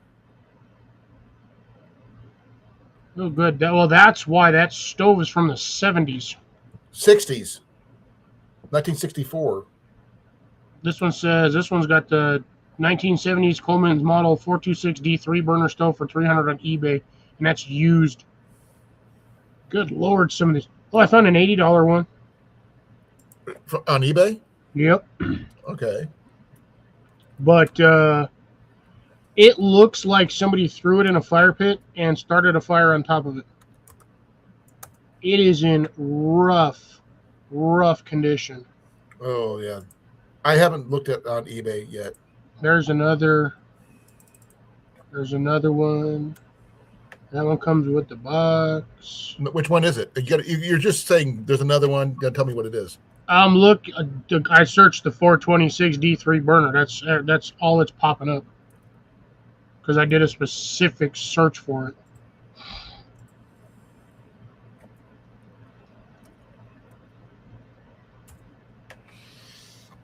Let's see. They got the fuel bottle. Except for these two weird ones. These ones popped up. They were not supposed to be in there. You want to show it off? Please feel free. I'm just doing a quick scan. Ooh, that one's got a brown tank bottle instead of the standard Coleman red one. Yeah, I found a Whisper Light package, international package. 2 fuel pumps, 3 fuel bottles. Good evening, Howie. How's it going? Hey, Howie. Good to see you this week. And Big Mike, how's it going? Hey, Mike. I'm going to the Watcher County Flea Market, brother. So I want to show you this one, Cliff. Join him if you dare. Huh? I was telling Big Mike, join him if you dare. Right. I don't think you could actually. If you don't dare. I don't think you can even make it that far. You got a goddamn golf cart. You can have him on the other side. No, he won't fit. Oh. No, but look at this one, Cliff. That's an international stove, probably the 600 model. 2 of the original black and gray pumps, and 3 fuel bottles. Okay, quick question is, how the hell am I supposed to see it? Sorry, my fault. My fault. Thank you for calling me out on that. I was like, call me out all you want on that one, Cliff. Call me out on that one. Okay, look. Okay, look. That's a 600. That's probably an international 600 model. Yeah, that's probably the that. Like I said, that's probably the Hiker Pro too. That has the stem shaker in it. Yeah, the shaker models. Mine's got that too. They ever since that's probably the original one. But look at that. 3 sizes of fuel bottles.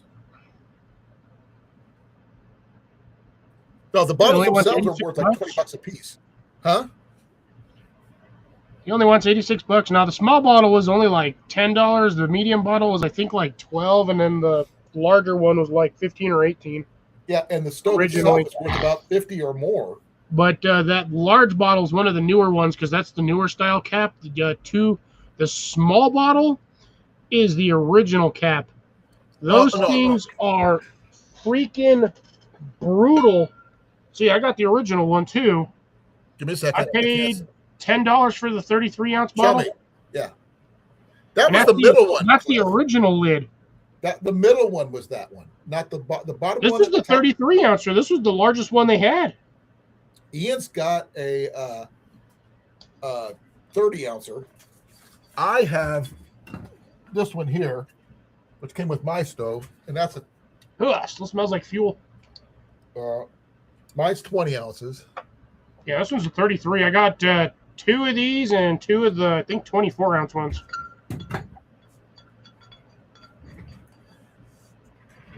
That's this weekend there, Big Mike. Technically, it starts today. The early birds start today. I am going to the Lake Belvedere campground where I normally camp out and go full day Saturday. just because why not? It's only $4 to get in. And I'm going to try to find another one of these pots or something like that similar, because Ian needs something that won't melt with his setup. And anything anodized aluminum will not work. And the newer stuff they come out with is all anodized aluminum or titanium. And titanium will warp too, because they can't handle the heat. But let me see. Why was it? I'm going to show that again. Okay. There was so much stuff on that one from eBay for that one. I might even add that to my watch list. Yeah, it wasn't too bad for $86. Had a good amount of stuff. 2 pumps, 3 bottles.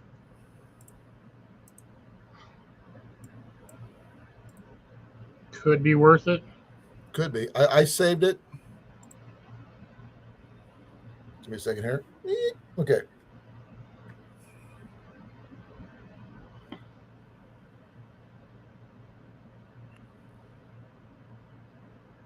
Now, I don't know what the Win Pro is. I've never heard of that one.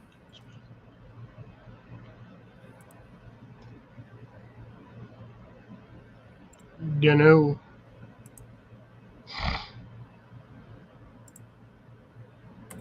We're going to look at that one here, because that's probably going to be, I'm not even sure what that is. I'm not even. Okay.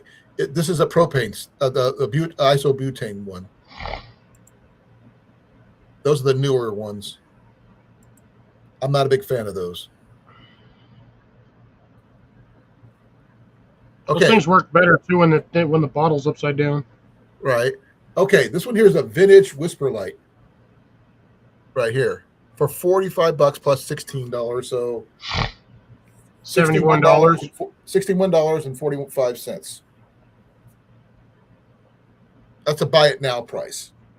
If you can get it cheaper than that, I don't know if they're going to do that. If it is at auction, you might be able to get it cheaper. Who knows?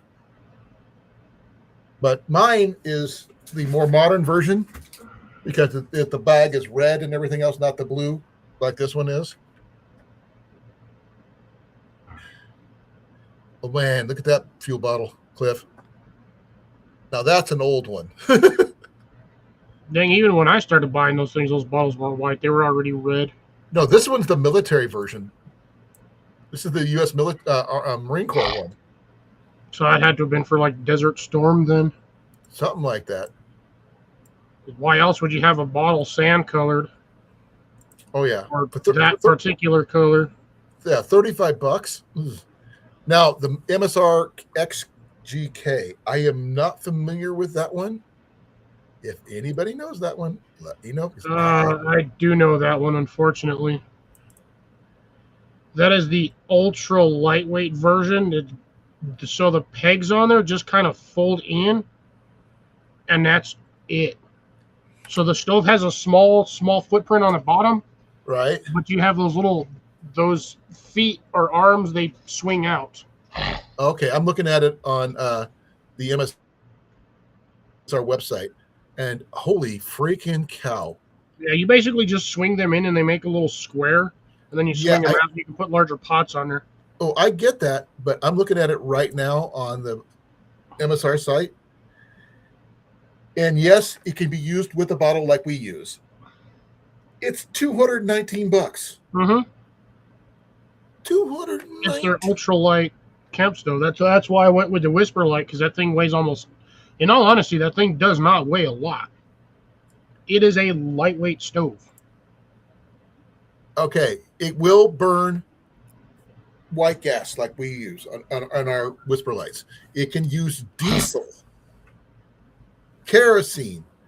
That fact alone, and will help you. If you're in a survival situation, you can burn pretty much anything in that thing.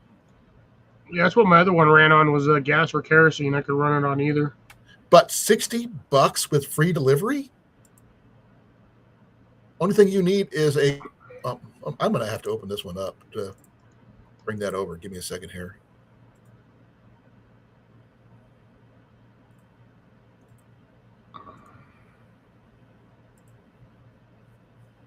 I officially do not want to go to work tomorrow.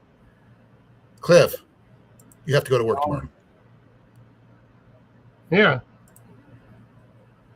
Make sure there's no one else hiding in the basement.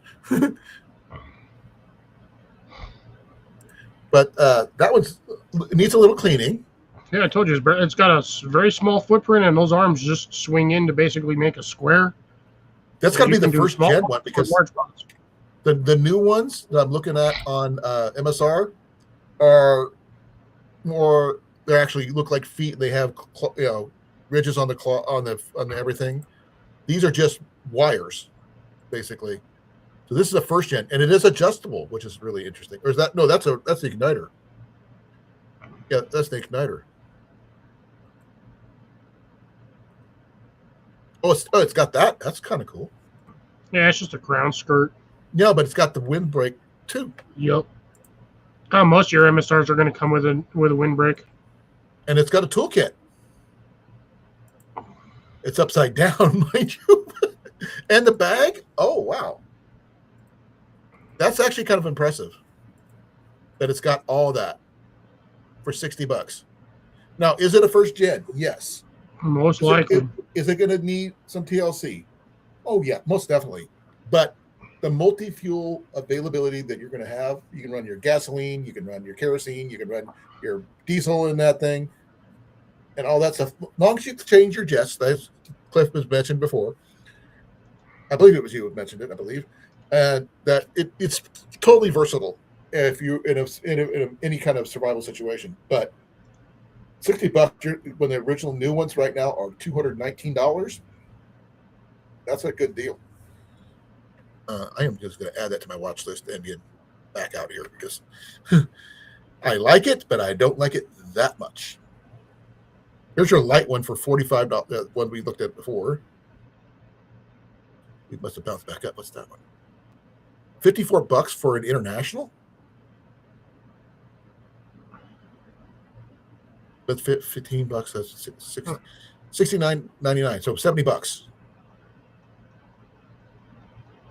Is it clean? Is the question.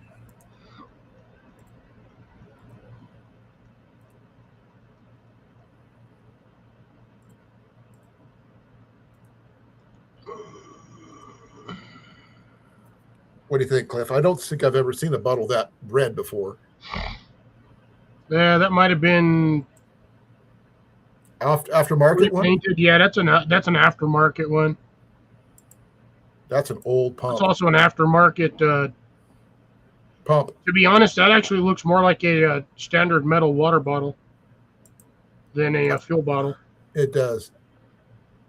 It might be a liquid fuel bottle, but like for alcohol or white gas normally. But I cannot see that. That is an international. It's not international. That is a Whisper Light. Yeah, that's a Whisper Light. That's not an international. That one lied. Bouncing back and forth.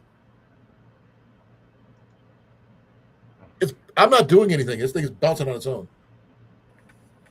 You're touching buttons. No, I'm touching my mouse. That GK one there for 101 looks a little bit more appropriate because that one's got everything. Yeah, that one's also looks like it's got the steel windscreen.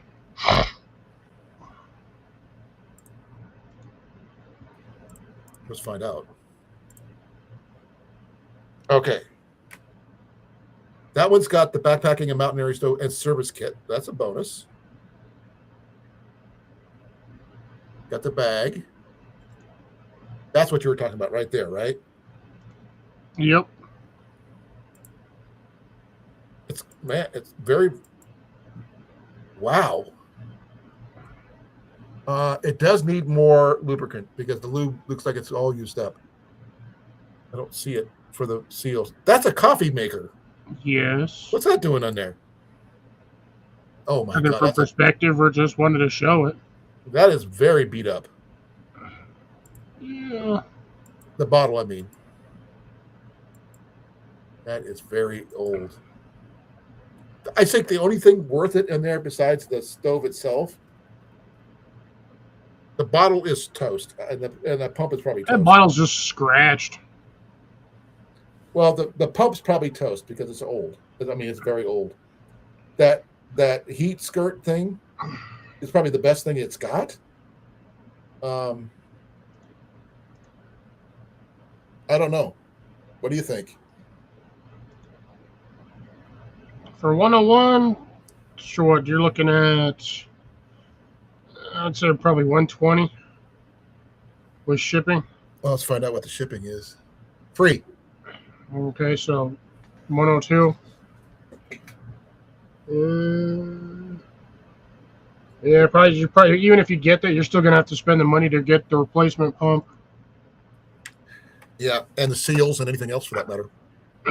No, the replacement pump will come with that kit, but I would not put confidence in those ones on a system that old. Oh yeah. There's no guarantee when the last time those seals were replaced, If ever. those seals were replaced. Now, this universal one right here is a very big possibility. Give me a second here. 170. 175 essentially. 178. Give me a second here.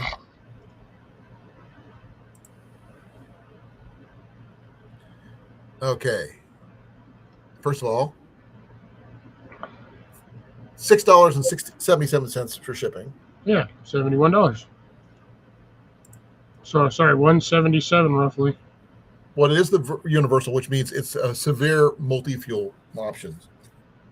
Because this thing, you can do a lot with that brand, that's type. Yeah, it's the one with the steel feet. Yeah. Wow, it actually has a replacement end. Yep. Whoa, those things never been used. Yeah, Maybe. Doesn't look like the bottom skirt's been used, but it looks like the one on the right, yeah, brake's been used at least once or twice. But that's in like really good condition. That's that's the universal kit, because you could use isobutane and liquid fuel in it. That's probably what that little thing you saw. Yeah, that's because that right there, that's for isobutane right here. Yeah, that's probably the butane attachment. There's this. That's the old black and red. That's the newer version. The newer version. That's still got the sticking tags on it. Uh-huh. Look how clean that is. Maybe once or twice. Yeah, like I said, that the windbreak looks like it's been used at least once or twice. Yeah, that right there, you can see the dents. But this right here, reflection skirt doesn't even look like it's been unfolded. That's the heat reflector. Yeah, that's the bottom plate, the bottom skirt. Yeah. Doesn't even look like it's been unfolded. Now, $169 and $677 for the. I think that might necessarily be a decent deal in my book. I mean, it gives you versatility. I'm not a big fan of canister stoves, canisters, because they're wasteful. Because once you empty them, they're done, and you got to carry them around until you can find a place to safely dispose of them, because you just can't throw them in the trash can. So that's the only thing I don't like about canister stoves, which is why I go with a liquid fuel stove. But I don't know. Would you keep that in your gear, Cliff? If I had the opportunity to use it, yeah, I'd probably go with that, but I'm fine with the one I have. I like mine. I don't use them all that often anyway. It's just always good to have a backup just in case the power grid goes down. Right. Since I don't go camping as often as I would like due to fundage and the fact that I have to drive for like 4 hours just to go camping, I'm not doing it. Well, I get it. I just don't have the time. I had plenty of time when I was a kid, and now I don't have any. No, I'm not going to save that one because that's just way out of my price range. So I mean, I like the heat skirt on that one, but that's about it. Yeah, only because it has $35. But it doesn't have a pump and it doesn't have the fuel bottle. Windbreak. See, that's my original skirt right there. See how it's got that front end cut off? Mm-hmm.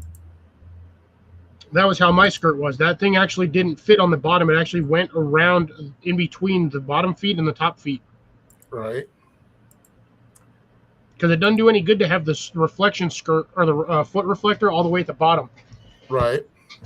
Because all your heat's already up at the top. So it was, mine always sat in the middle, and then it would you just kind of curve it a little bit, and it would put all the heat from there. It was just straight up directed upwards.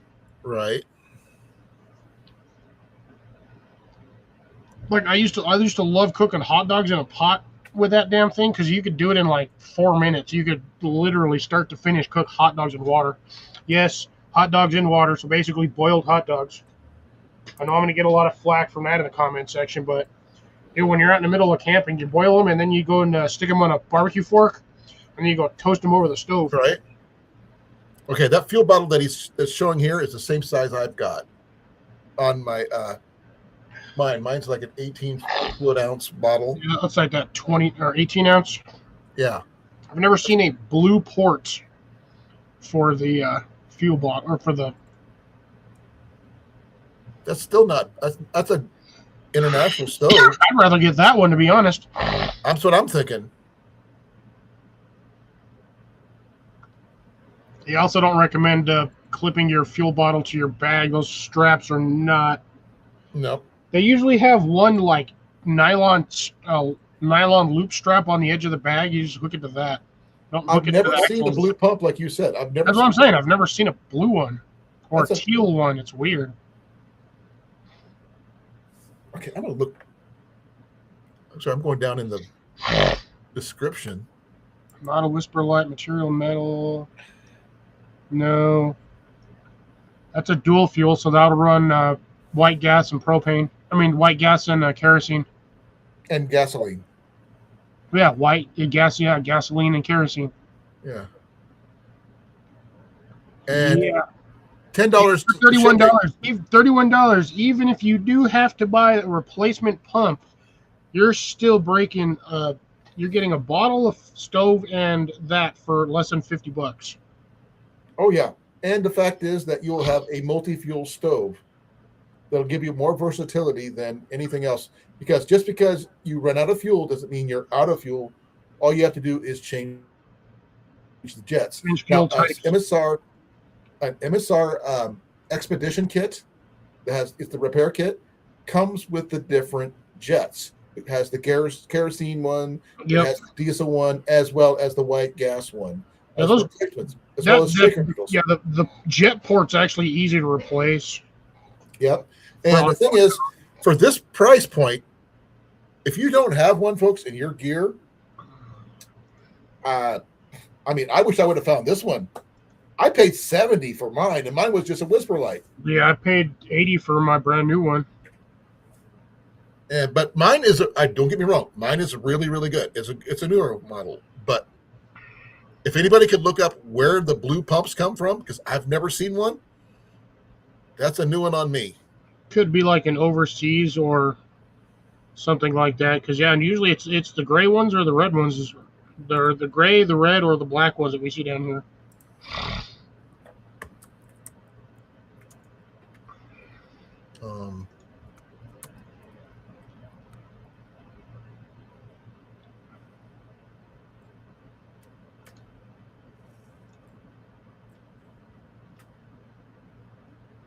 I'm trying to figure out something here.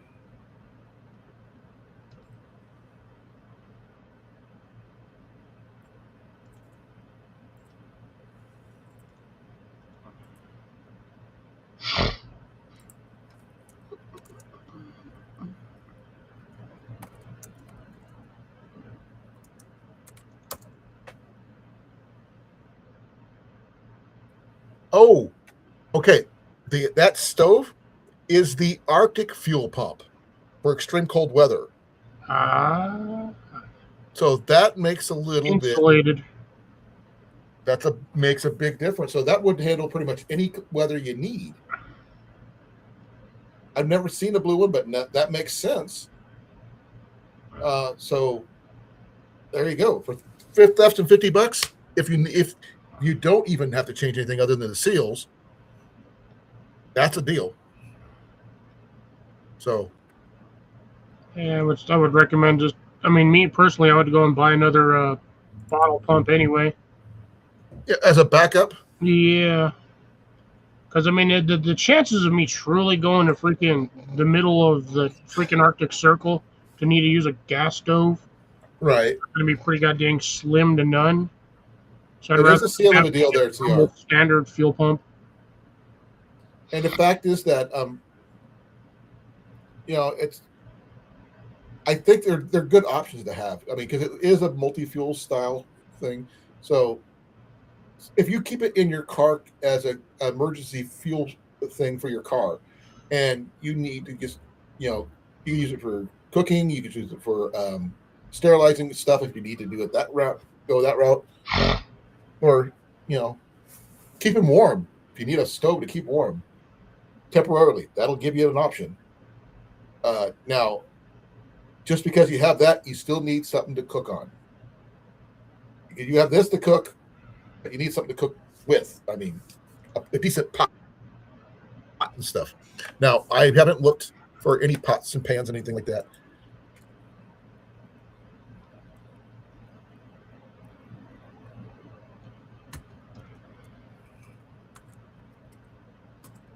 But who knows?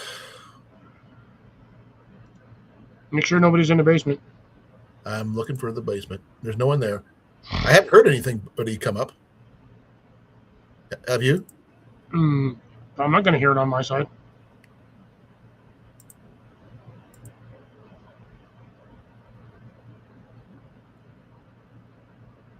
Espresso burner? I've never heard of that one. I thought that was a plate, a foot for the thing, but no, that does make sense. Oh, That one. See? Espresso burner. I was looking at the steel ring on top. That one is a simmer ring for the XGK DX. I don't know what that means. And there's the most famous stove on the Appalachian Trail, the MSR Pocket Rocket. Someone's sending me dirty pictures, and it's probably CR. It's always CR. Or no, no, that was actually Shawnee went live. Jason and Molly are probably over on Matt's live because he's doing a giveaway. Oh, I forgot he was doing a giveaway. Yeah, but you got to be a member of his actual channel. Yeah, it's paid member. members only giveaway. I can't afford to subscribe to everybody's channel. If I do that, I'm broke. Oh wow, Cliff! Look at this one. Yeah, I see the price. Just click on it so we can see if it's worth the shit. That's what I want to know. Ugh, that's dirty. That's an original model. Yeah, that's a 600 model, I think. It doesn't say, but I think it is.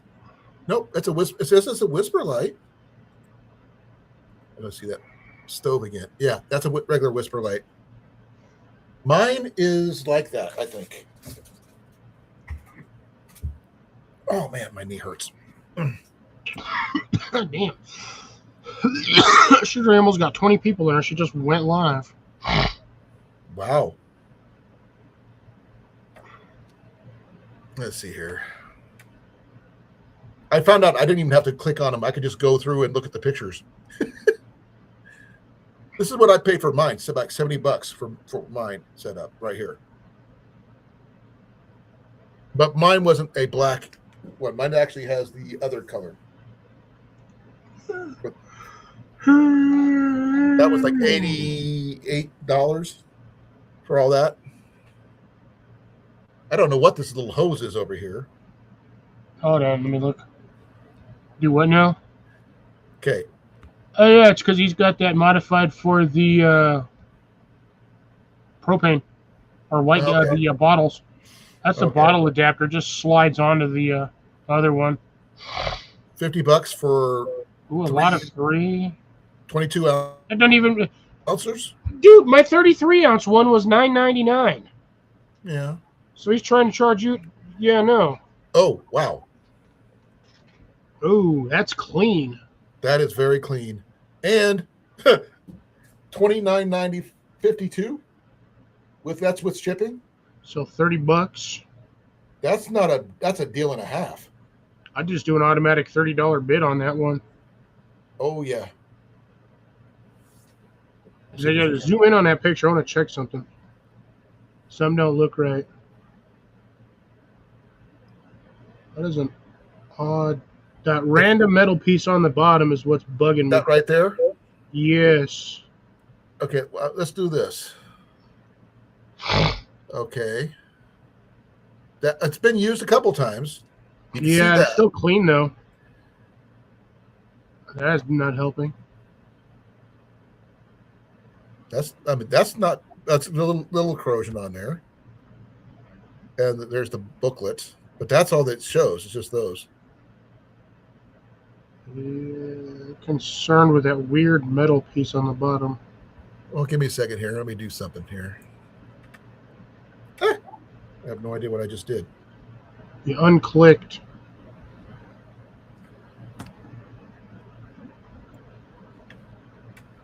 Oh, I clicked on it. Okay.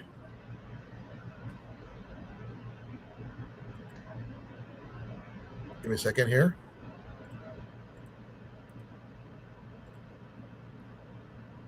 Okay. This is here. I'm fully into this one now. I still don't know what that is. And that's one of the tools. It doesn't match anything else. Looks like, I think I know what it is. It's the end of a damn spoon. No, go back to the original. Yeah, see, there it is. Oh, it's a tool. It's a cleaning tool. That's the needle tool for cleaning the needle. port cleaner.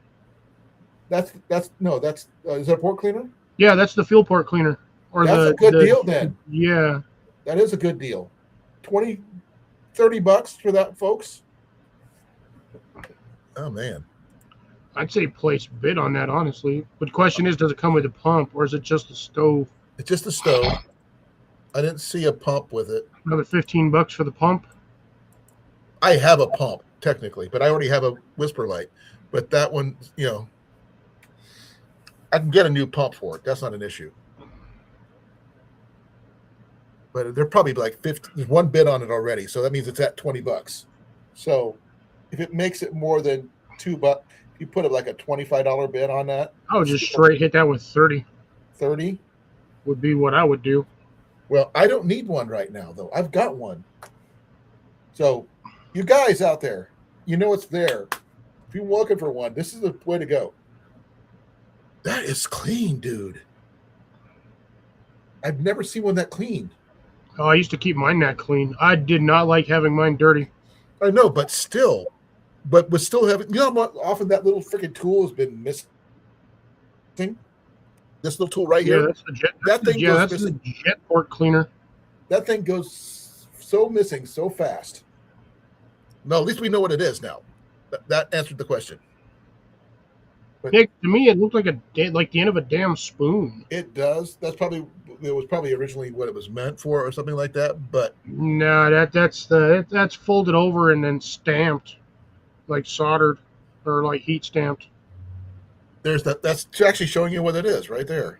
Yeah, that's the port cleaner. But that's good to know that. Which, in order to clean the port, you have to take the whole damn thing apart. Right, but it's not that difficult to do, though. No, it's really easy. And they have a shaker. This was before shaker jet technology came to be. So this is early before that. And this is what they had to do to clean their ports before the shaker jets came out. So instead of now you just take yours and go shake, shake, shake, shake, shake. Some of them do. That's what mine originally had. It had the port shaker, so there was like a little rod in there that when you would walk around, it would bounce back and forth, and it would keep it clean. I never once cleaned that jet port. But that right there, I've got it on save. I don't need one, so that's why I'm not going to bid on it. But water's so good, nice and cold. That is freaking amazing price. Yeah. For that one, I mean, I've got it watched, but that other one was dirty. I'm watching that one just because. That one's dirty. You can see the That difference. one's dirty. That It's got one's the very newer fuel bottle or fuel Fuel injector. pump. Fuel pump. That's what mine is. I would say fuel injector because technically, without that, you can't inject fuel into that. That's international. Look at the this piece right here, Cliff. See how thick this is? Yeah. That's an international. And it's got this part right here. This little skirt down here. Yeah, that's what mine had. Yeah, that identifies it as an international. That fiberglass skirt thingy. Yeah. So that, okay, what else does it come with? I'm kind of curious. Yeah, that definitely, that's an international. But it doesn't have anything other than the pump. There's no bottle. But bottles are cheap. Doesn't look like it even comes with a bag. No bag. You'd need a repair kit, like an expedition light kit. I'm sorry, to make sure you got everything you need to clean it. It might have the shaker jets in it already, I'm thinking. And because it's got a more modern pump, so that's what the pump I have. That one will use gasoline on top of regular white gas, so that's a good thing to have. And they work better in the cold than some stoves. But for $56.50, not a bad deal. Okay, this one's just a stove. Definitely be worth it for. That one is about $30, $32, give or take. That's dirty though. That's the only picture. It's a little warm. Oh. Give me a second. That ain't too bad for $75. Comes with everything. That is definitely used. Used a lot if you look at the windscreen and the skirt covering. Yeah, it's been used and abused. But this one is an international, as you can see right there. But as like he said, that is very dirty. You can clean it up. It's not that hard to do. It's got the better feet, which is good. Oh, it's got the steel ones. I don't like those ones. Those ones are sharp if you're not paying attention. Right. But it's got the expedition kit, which is a bone. That's a good thing. Because you got all the extra repair stuff. It does looks like he's combined a couple kits because they normally come with one little tube, not two. Well, most likely what he did is he probably lost, or he, because again, you'll notice he doesn't have the repair kit bag that normally would have come with that. No, they come with a case now. They just mine still came with a bag. Mine comes with a case, just like that. That's how mine came.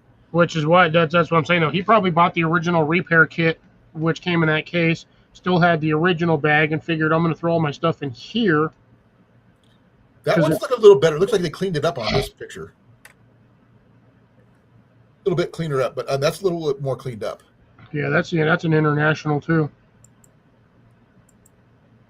That one looks a little bit cleaner, more cleaned up than the first couple pictures. Should have been cleaner, but I mean, for a selling point, as long as it doesn't look like it's been sitting in a fire pit. That hose needs replaced, though. That hose right there, that needs replaced. Well, there's the kit, like you were talking about, right? The little bag. So that kit does come. That kit does come with two. It looks like. Yeah, and there's that bag. Oh, look, the fact is that it's been well loved. That's the only way you're going to say it. It's been loved. Oh yeah, that has been definitely used and abused.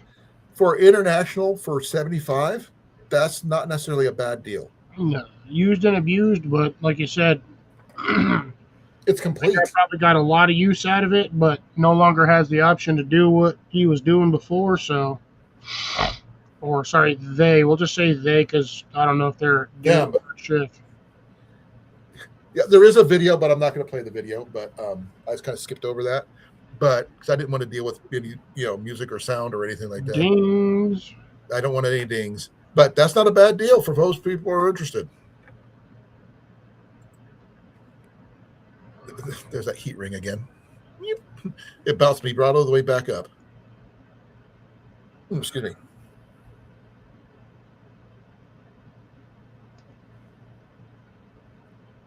Oh man, that black one with the gray. That blue one really threw me off too, like we said before. Yeah, I've never seen a freaking blue one. So yeah, I was 100%. I was like, what the heck? But now we know it's for Arctic use, Oh wow. more or less. Okay, Cliff. 3 fuel bottles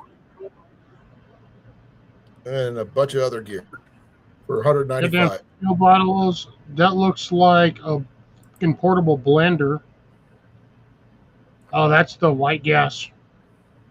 That's not your that's the propane attachment. No, that one is actually just a regular you have No, the that's a part dual right there. fuel. That's the propane attachment. Yeah. Actually, no, that he just doesn't have the. It's not sorry. Okay, so no, that's right. He doesn't have the fuel port attached to the unit. No. He's got it disconnected. He's got it Yeah, completely. who takes that out to sell it separately? Yeah, you can see where he took it out. Yeah, Right, I was wondering why that looked weird. Yeah, he took it completely out. He took it apart and he couldn't get it back in. But it's got like a mess kit over here. He's got. Oh, that's a grind. That's a blender. It's a coffee grinder. Portable, yeah, a hand grinder for something. Give me a second here. I'm actually gonna. I got to look at that, get in there and look a little bit closer because I can't see that picture very well.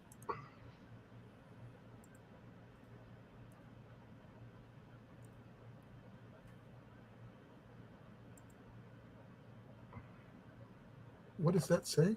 It looks like a hand grinder. What I'm trying to say, Tramp 3?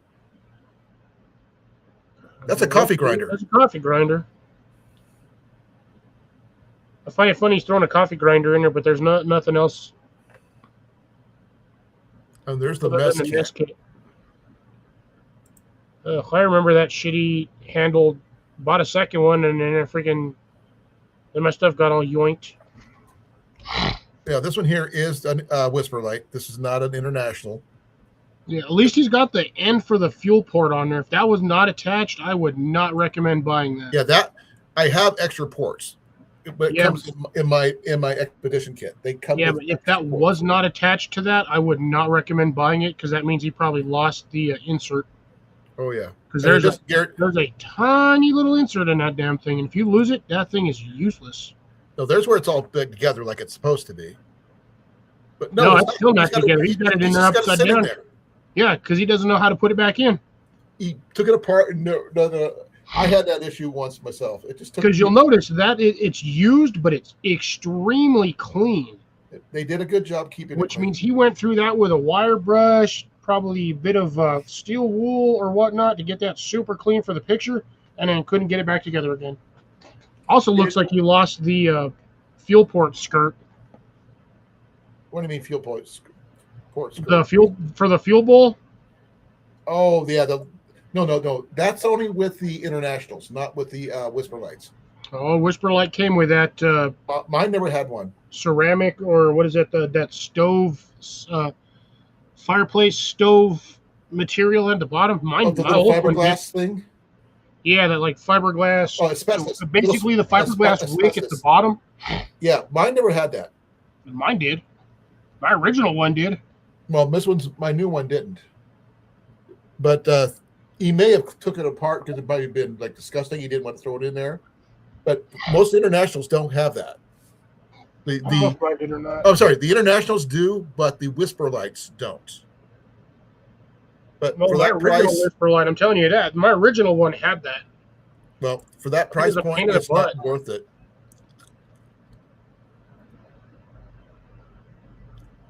Like I said, for that price point, it's not worth it. Wow. Yeah, that was a pocket rocket. Now, these right here, the Primus ones, those are different. I can tell you that. Yeah, that's it. Looked like it said $400 for that thing. Oh, this one here, this Optimus 8. Oh, 39. That one right there. You know how much those things usually go for? Like $80. No. 200. Because that's one of the original backpacking stoves. Back in the day, back in the 70s. Yeah, first generation backpacking stove. Oh yeah. That's an alcohol burner, folks. That's not that's not a white gas stove. That is an alcohol stove. And yeah. That's what all the ones that we use now are. This is what this one's, was the one that started it all. But that being said, oh no, we're back. No. But yeah, I mean, we went through a lot. We found a lot of cool looking stoves and stuff like that. But yeah, if it depends on what your budget is and stuff like that, don't be afraid to grab something if you get a chance to grab it like that. If it says buy it now for like less than $50, buy it. You can't. If you can afford it. If it's $50 or less, Cliff, for a stove like that, for a Whisper Light or a Whisper Light International, like the one we saw, it's a good price point, especially with the shipping and stuff. It wouldn't take much.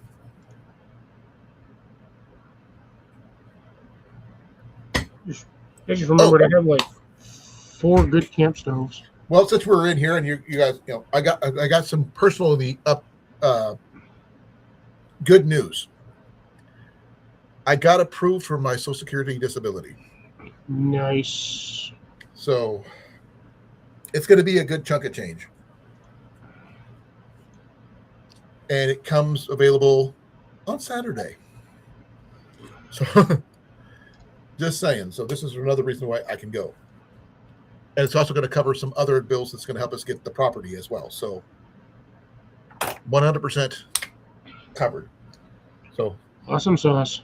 It is very much awesome sauce. And that'll get us, hopefully, if everything goes well, have the property start signing maybe by the 15th of next month. So this money that's coming in with my Social Security disability, with my VA disability and everything, is more than enough to afford a property, paying on the property. So whether this is before I get my full settlement too. So just saying. Social Security disability is what it is, CR. I'm permanently disabled because of my knee. So that means I won't have to worry about where my money's coming from.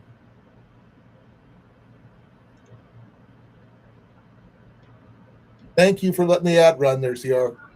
Every ad you get is the one, it gives me a little bit of change. By the way, have you seen that Rob is like less than $5,000 from getting his monetization on views? Yeah, I think he said he needed like 1,800 hours or 800 hours. Well, I thought it was something. I'm going to scroll back up.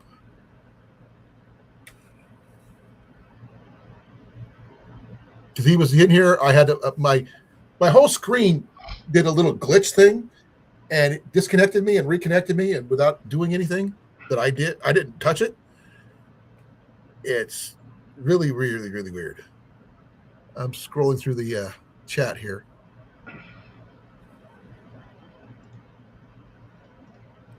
$180 hours. I'm not sure if that's watch hours or what, but still, that's registered watch hours. So even then, that's not bad. If he's that close, it'll help him a little bit, depending how many views he gets and everything. Yeah. He'll get there. Oh, you'll get there one of these days too, and you don't know what to do with yourself. Yeah, it'll be like every other day. I'll just be like, oh, I'm monetized. All right, cool. I'm just going to keep going. I've got to do something because my light in front of me is starting to die. So I'm going to take my little charge cord here and open up the port and plug it in. It doesn't die. That would be that seems like a wise idea. Well, this one here is fully charged. This one here is charging. And I've got like a 10-foot cord that I can just move around with it, with all of them. But is there anything garden-wise I should look for this weekend, Cliff? I lost a lot of my gear last year, obviously. Yeah, I don't know what you had for gardening tools because you don't normally garden anyway. So no, but this year I've kind of leaned into it because I have a lot more spare time on my hands, whether I wanted to or not. But because of that, I mean, I am going to be getting my that new rototiller thing I got,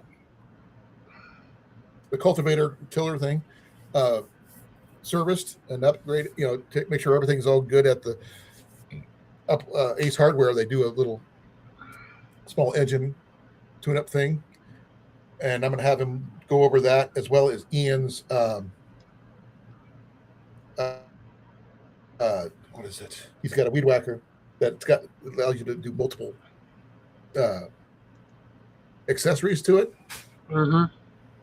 and it needs to be worked on too. I think it needs new fuel hoses, but for a few bucks, it's worth getting those serviced and running. To be fair, because we're out there, we need it because right now the grass is like this high because it hasn't been touched in a year. Jesus. What do you mean, wise guy? Bro. Huh? I said you got to get that grass trimmed out. I didn't hear what you said. You got to get that grass trimmed. I will, but I can't do anything until I sign on the dotted line. Then I'm going to send Ian there. He said, Dad, I want to use the riding lawnmower. I go, because there's one in the garage that comes with the property. We have to make sure it runs first. Because it has been sitting for a while. I don't know how long it's been sitting. Yeah, drain the fuel, pull out the spark plug, put another spark plug in, put some new fuel in, make sure the carburetor is cleaned and the air filter is clean, and you should be good to go. Well, I am not that handy, and neither is Ian.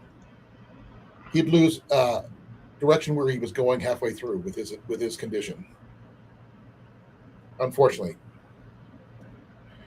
But and there's still one shed that we have on our property that's completely bolted shut. That is on a cement pad. It's in our backyard, and this thing is built like Fort Knox, and I have no idea what's in it. And you can probably see a storm shelter. I have no idea, but it's big. It's bigger than a closet, standardized closet, and I'm hoping like there's a generator back there, maybe, or something else they could use, because they left everything in the garage. I'm assuming they did the same thing in that little shed too, and the realtor's never been in there, so I'm looking forward to just exploring and seeing what's there. I might even do a video about it for all I, see what's in there. So I'm like, I bought this property. This is what I found on here. Though I can't do that with the garage because I did a preliminary walkthrough a while back, and they had old school Playboys laying around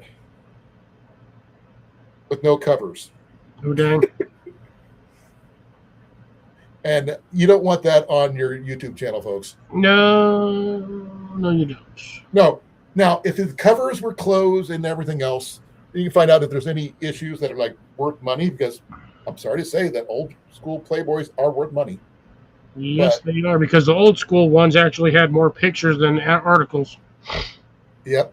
And they actually had celebrities on there, or people who became celebrities because of it, on their covers a lot. And they actually had real articles in there that, they talked to real people, different things. They didn't do what they do now, but that's neither here nor there. I'm going to be getting rid of most of them because they've been sitting in that garage for who knows how long. And I have no idea what's in 100% in there, to be fair. But I am looking forward to exploring. And this will be the first time I get to go through a garage that's like that old and it's like this is all mine. I can go through it and do whatever I want with it. So Jason and Matt and Scott will be the ones who get a preliminary view on everything. That shit. What the? What? What was that? Okay, I'm losing my mind. What are you looking at? You look like you're squinting, bud. No, like I swear I saw something brown skitter on my wrist, but there was nothing over here. You're tired. You're probably dehydrated. No, I've been drinking. I literally went and drank shit. I went to lunch at like 3 o'clock, 3:30, and I went to Whataburger and had the large drink, and I filled it up twice and sucked it dry. Did you take electrolytes in though? Not just straight up water. Don't do electrolytes. Stuff tastes like shit. I Sorry. know, but you need it. It's terrible. You need I it. I redid my electrolytes when I ate my fries. Be well, CR. Bye, CR. No, like I said, I'm going to do a personal, 4 or 5 person live, but it's going to be restricted to you guys, so you guys can walk through the property with me and see what I see. And I'm definitely going to need to take my little power station out there for some lights because there's no lights in the garage. So that's going to be interesting to find out. Buy a pack of rope lights and a 100-foot extension cord and just plug it into the house. Well, this light here, or this light here, or even this light here, I can just hang right there. And I've got a rope lights. I got tons of rope lights. It's just that I don't want that one up there particularly because it's a rotating, color changing rope light, which I'm not a big fan of. I'd rather have straight up white lights instead of.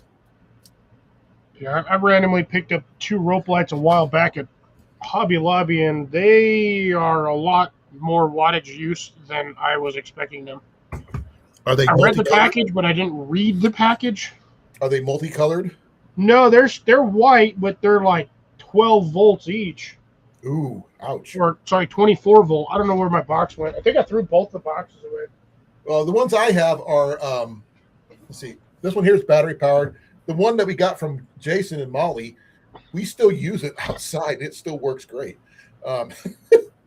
Jenny I picked up 3 at Smith's one Halloween, and yeah, those things are like 3 watts each. 2 watts each.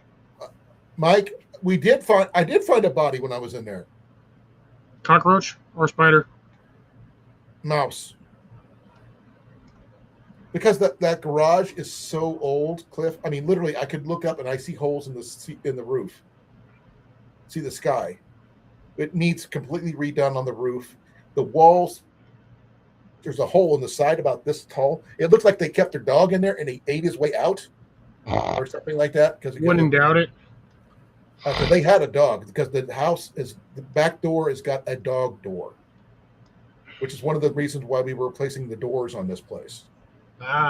So they probably kept it in the backyard, which means that dog had been pooping in the backyard for who knows how long.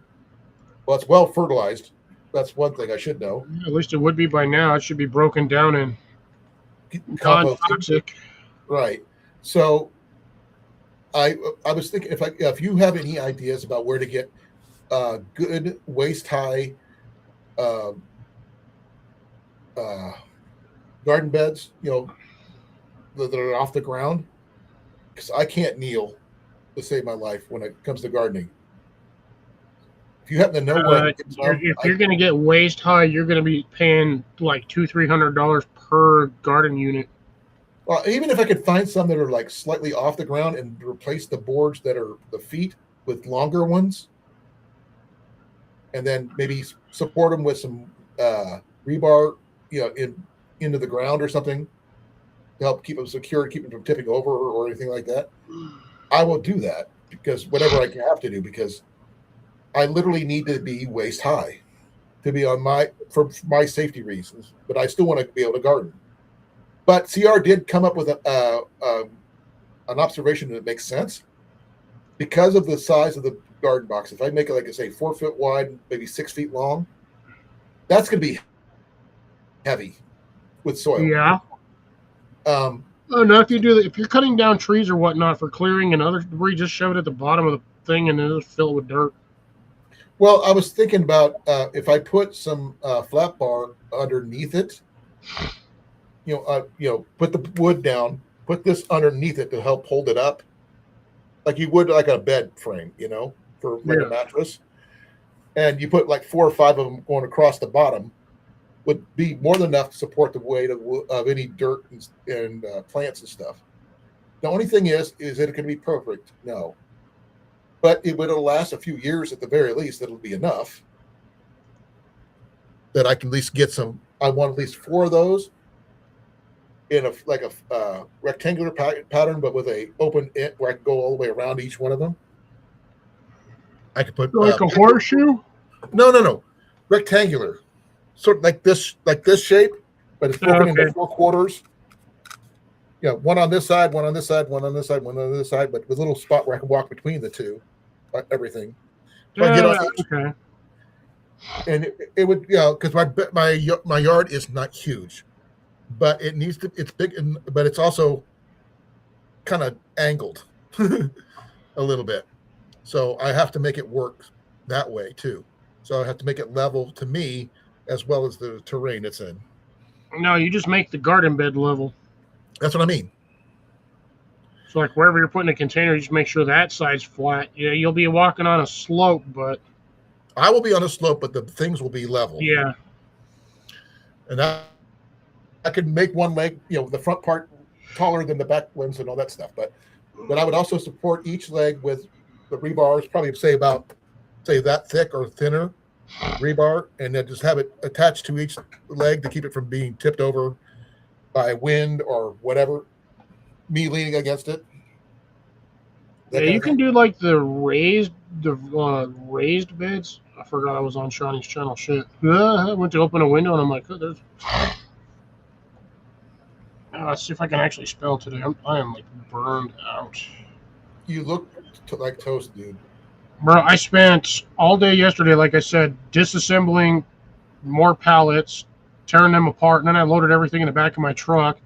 And then today I unloaded everything in the back of my truck, cut half the stuff in the back of my truck that I needed to, and I still have over 20. No, sorry, I have about 15 posts that I need to cut, and I got to figure out what to do with the like 32 by 4s I have. I've already made a suggestion to you. You can make your own raised beds for sale. And people will buy them, dude.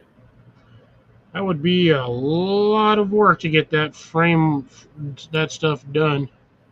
But the thing is, it's better than letting it sit and rot. Oh, I don't sit and rot. Most of them I use for stuff. I know, but if you can make a little extra cash on the side, you don't have to do very many, maybe 5. And just set them aside and just only put the sign out for sale when you want to sell them. And, that's when you're home, obviously. And then, if they come by to say, you have one, I want to see what you got, that kind of thing, then do that. But if you don't worry about it. And if they know what they don't sell, you got extra planter boxes, raised beds type stuff.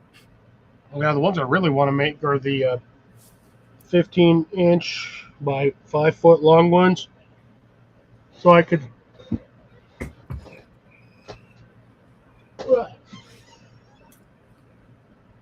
Okay, that sucked. That looked I leaned painful. forward and got like spinnies. I got the spinnies. Oh yeah. I'm not that dehydrated. I know I'm not, because I was not Do you like pickle juice? peeing out coffee. Oh yeah, I don't have pickles over here though. No, you need to get pickle juice. From pickles. Yeah, Yeah, I can jar drink pickle pickles. juice. Doesn't bother me none. Yeah, that right there is just as good as what you're going to need. And then trying to drink electrolyte like Gatorade or something like that. Which, by the way, I don't like Gatorade either. Which is why I drink. Gatorade and Powerade. I'll drink Gatorade if I have to or when I need to, but other than that, I don't like drinking it. I like the orange stuff, not the blue or any of the other colors they come up with. I prefer the red. If that's what you like, that's fine. I like Propel. It's clear, but I still get like my berry flavor that I like, and it's a Oh, you know, little. I probably should throw this one in here. I'll do that. Stuff tastes weird, but I'd rather have. I'm tired of drinking water anyway. I get it. I'm gonna add. I'm gonna add this stuff because this You one like has that Milo stuff? magnesium and vitamin B, That's electrolyte stuff. sort of. By the way, when Mike said Odie's, I go, who are we? Garfield? No, you meant to say bodies. I know, but it looks like Odie's.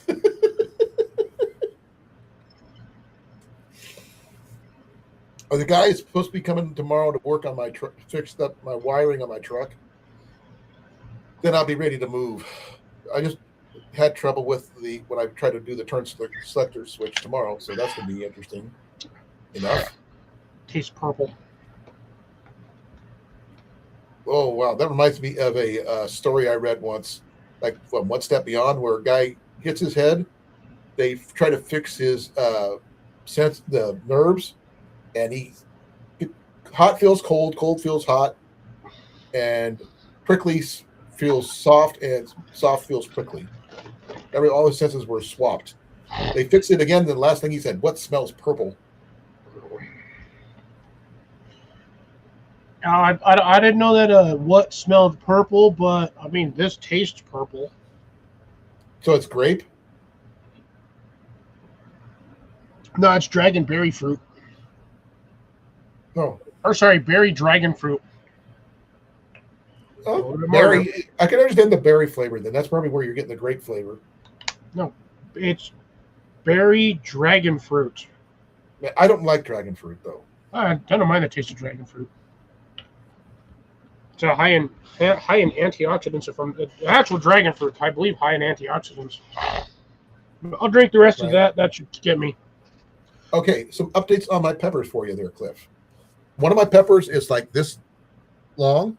Nice. I've got 3 ones that are decent, are big right now, and I did my research, and he says if I was told what I read says if I leave one pepper, let it go completely red, since these are green because that's where they were probably bred that way. If I let one go completely red, those are the seeds I could use to grow more. Let it go, the whole pepper go red instead of green.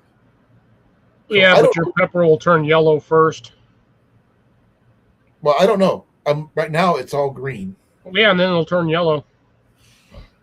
I don't know. I never grew peppers before. So no, I'm telling you, they will turn yellow you'll notice them. They'll start going. It'll turn yellow, and then it'll be like 2-3 days, and then the whole thing will be straight yellow. And as long as it's not rotted, soft, or split on the bottom, eventually it will turn red.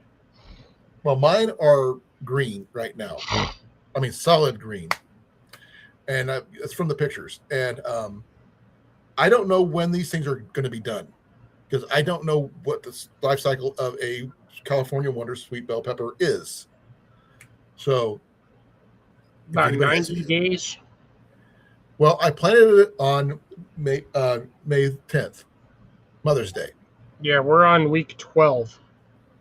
This weekend, yeah. Is week 12. Week 12 for the pepper, week 11 for the potato. So, and I've had little bits of potatoes pop up underneath the soil. I've been mounting them back up. So that's what you want to do because you don't want your potatoes to turn green. No. I mean, you can technically eat them when they're green. You just can't eat a lot of them when they're green. No. I plan on making like some kind of stew or something like that. Now, one of the things I was considering doing when I make my garden at the new property, Cliff, is growing the stuff I would need to make a stew. All the vegetables I would put in stew. Mushrooms. No. No, I was thinking like parsnips, carrots. Pine tree. See what? Pine tree. Not pine tree. No. I don't have any pine on my property. This one's got hardwoods, not pine. At least I don't think so. I have to look around. But last time I was there, it was still pretty cold. So let's see here. But I plan on anything except for peas. I don't think I'm going to put any peas in there. I can't grow barley either. Does who? I don't have a room enough for barley. Well, yeah, true. You need to. Same with wheat or anything like that. Any grain, you need like 10 times the volume of what you want to plant. Because if you don't, you're not going to get enough. Well, no. Thing is, I have the amount of room property, but I would have to tear down and cut down every tree I have to do that. And I'm not going to do that. I want my woods to stay woods, and I'm not going to do. Only thing I'm going to tear down is the ash trees that have been damaged by the emerald ash borer, or anything that is a widowmaker. That's the only things I'm going to take out because I'd rather be safe, reuse the wood as much as possible. Because if I can use a lot of that big ash tree that needs to come down anyway into lumber, then I'm going to do that because it saves me money there in the long run. And yeah, anything that's, I would say anything over 3 inches of diameter, use it for firewood. Anything smaller than that, if you do get a tree service, which those things are a little expensive, unfortunately, but they get the job done. Nope, I got a free one. My friend Rob is a tree. That's what he does for a living. He's even offered. He asked me, "Will you need firewood? I'll give you all the free firewood you want. Free firewood for life." Oh no, I was gonna say when they mulch it, don't have them put it in the truck. Just have them dump it right in the yard. I don't want him to mulch it. I want him to when it's cut down. I want to cut it up for lumber. That's just a waste of a good ash tree. The smaller limbs, you're not. The small we're talking limbs, about this big around cliff or more. Yes, but Colin, the branches that do this aren't going to be big enough for lumber. Yeah. Most of them aren't. So those are the ones you want to turn into mulch to cover everything in the yard. It can also work as a hugelkultur method on the bottom of a garden bed. You dump like 8 inches of that on the bottom of it. I'll have to wait and see what comes available out of them because I'm going to have to hire a small sawmill to have it cut up for lumber. But I have to wait for it, make sure it's pretty dry first, before I do all that stuff because it's going to have to take a bit for it to dry. If it's not already dry. You cut it when it's kind of wet. It's a lot easier, and then you stack them, but you stack them with spacers in between so they're. I'm familiar with the method. I don't have a place to store them though. That's the only issue. Because it won't fit in the garage. There is no other cover. No, you just throw it out in the yard and put a tarp over it. No, that I can do. I just got to get some new ones. Probably a boat cover probably be better than anything else. But depending on how much wood we get from it, I want to use it to help rebuild the garage. Because I'm going to have to restructure the garage go down to the bare frame and rebuild from that up. Use it because the ash will make that thing super strong no matter what I do. And I'm planning on replacing the current roof with metal shingle, the metal ones, or a metal roof. That way it's going to handle the weather a lot better. And I'm going to insulate it and make it into a shop. That's my goal. And I'm going to get rid of the roll door that comes in the front and put in double doors. That way I can have insulated doors. I could, keep the whole place warm and all that stuff. I could actually make arrows in there without having to worry about it. Nice. Hey, if you needed arrows, I would get you a dozen arrows here, Cliff. I know you don't shoot that much anymore, though. Jason, who's sending me dirty pics now? I have no idea. The ones haven't been on that site for a while. God, legal terms piss off. I hate those things. Oh wait, someone's been sending me messages on there, but I want to take a look. No, nobody's sending anything.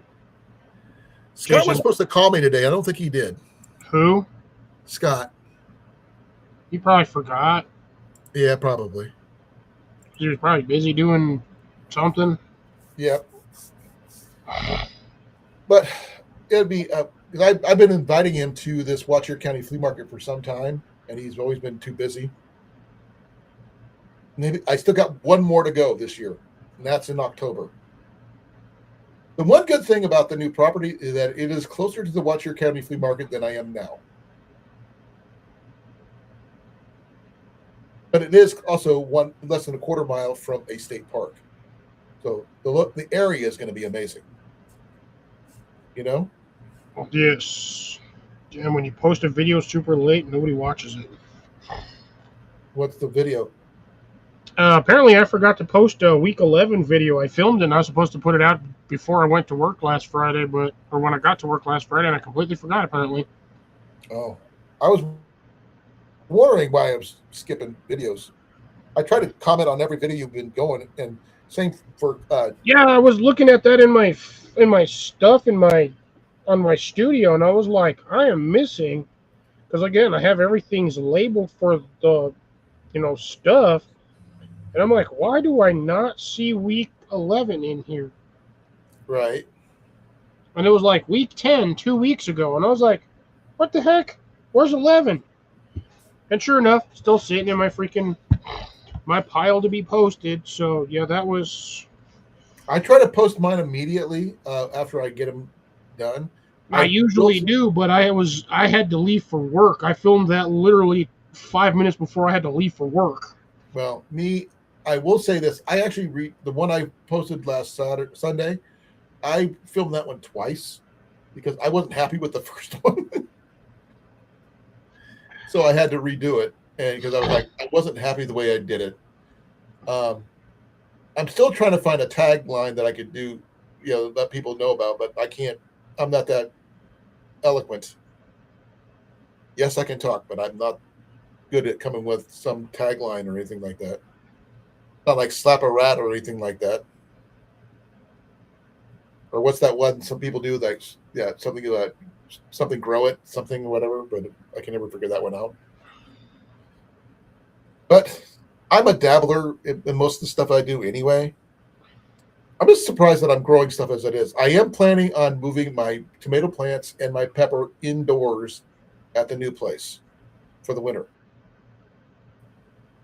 because I found out that my pepper is a perennial, and if I can keep it going, I'm going to do that. Same thing for my clone, though that one's going to be interesting unto itself because it's mostly a Roma tomato plant now instead of a beefsteak tomato. Now, whether I get more beefsteak out of it or not, it's going to be interesting. There's only one section is beefsteak. Yeah, I don't know that plant did something weird. It did something, but I think it's because it was grown in the little pot like this one. Yeah. And it was like literally root bound right there. Then it got a whole bunch of fresh soil all at once. It just went whoosh, exploded, and yeah, it's a mutant unto itself. I think it's really cool. And by the way, that first of my beefsteak tomatoes from that plant is almost ready. It's not quite fully Nice. red yet. By Sunday, when I get back from the flea market, when I do the Sunday's video, I may pick it then because it's about this big, Cliff. Not super big, but still, it's a really nice shaped tomato, and it'd be the first of the tomato of the clones that I've ever done. So the fact that I was able to grow the clone this year is just amazing unto itself. So I'm telling you, man, tomatoes are not fickle, or at least not too fickle. You literally just cut off a branch, stick it in the ground, and the next thing you know, you have two plants. well, I'm hoping to do it again with from the parent plant again. But I don't know what I'm going to get. I don't know if I'm going to get Romas. Am I going to get beefsteaks? I have no freaking clue. Yeah, that's what makes gardening fun. Well, the thing is, from what I gather when my research is that if I'm going to transplant the 2 year old plus plant into a bigger pot, it's going to be interesting to see what happens because I'm thinking about getting a plant just like because the clone is in a big pot. I want to do another one just for the parent plant that big too Mm-hmm. with fresh soil, and I am not going to cut the root ball or anything like that. I'm just going to leave it just as it is and see what happens. From what I gathered that the main stem is going to grow sturdier and thicker to handle the water it's intaking and it may produce tomatoes in the middle of winter because it's going to be indoors. If it stays above 65, yes, it should continue production. We're going to keep it in. I'm moving it indoors. But yes, so that's what I'm saying though. When you move it inside, as long as it's above 65 degrees, it should continue to produce. Just be aware that you will have to fertilize regularly because that plant normally would go dormant or die off at the end of the season, and you're basically starting anew every time. Because you are keeping that plant going continuously, you need to give it food. Oh, I'm planning on grabbing the Job's tomato steaks that are made for just for that purpose, and they got a double pack now that they're coming out with. And I'll order it from the site itself and have enough for each tomato plant that has its own stash of it. Now, the pepper plant, on the other hand, I have no idea what to do about that one. Drag it inside. No, I mean, once I have it inside, I mean, it's going to go dormant. I do know that. But, No, it won't. huh? No, it won't. It's going to go mostly dormant. It Again, won't if grow. you keep it above 65, that plant will continue to produce throughout winter. Okay. Good to I had know. mine in my greenhouse, and I was still pulling bell peppers off of it. There's one more plant that I am going to be transplanting, but I need a different type of soil because it's my aloe vera that Ian bought at the farmer's market this year. It's currently in a coffee cup, and I want to put it in a regular pot, but the soil needs to be drier, and I can only water it like once a month.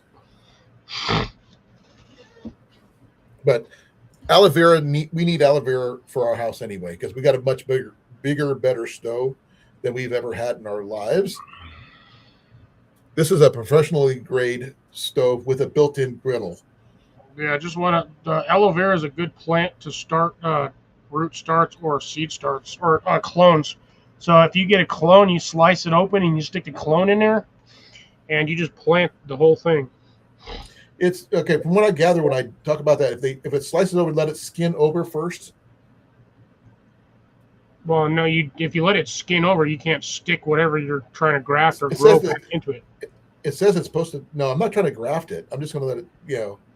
It said it would produce roots once it skins over. Don't ask me how that's supposed to work. I have no idea. The But I'm gonna keep the main plant and just go from that for now, just to see if we can get it going. Because I mean, if I can get it to work in flower and stuff, that's even better. But I hate to say this, Cliff. It's almost 10 o'clock, and I am tired. Yeah, no, trust me, I'm feeling you, dude. I'm burned out right now. My back is killing me right now. And yeah, I was alone for the first half hour. Just Sorry. Oh, not my. I was. I try to show up around 7 o'clock mainly because I still have stuff to do. And when you start, if you start at 6, that's like 5 o'clock my time. I can't get nothing done. No, I start off at 7 my time, which is about 8 your time, or was it? I'm 2 hours behind you. Remember? No, you're an hour behind me. I'm Central Time. You're Mountain. You're not Pacific. Yeah, but if you were in California, then you'd be 3 hours behind me, 2 hours behind me. But you're not. But that which means you are. My 7 is your 6. Yeah. So you normally would start at 6, which is way too damn early for me. I'm sorry, dude, but it's my 7 o'clock. And if I start at 8, that means I don't get done until 11, and that's way too late for me. I can't stay up that late. Even though I don't have much to do, it is what it is. But that being said, thank you all for coming. This has been Colin Kincaid from.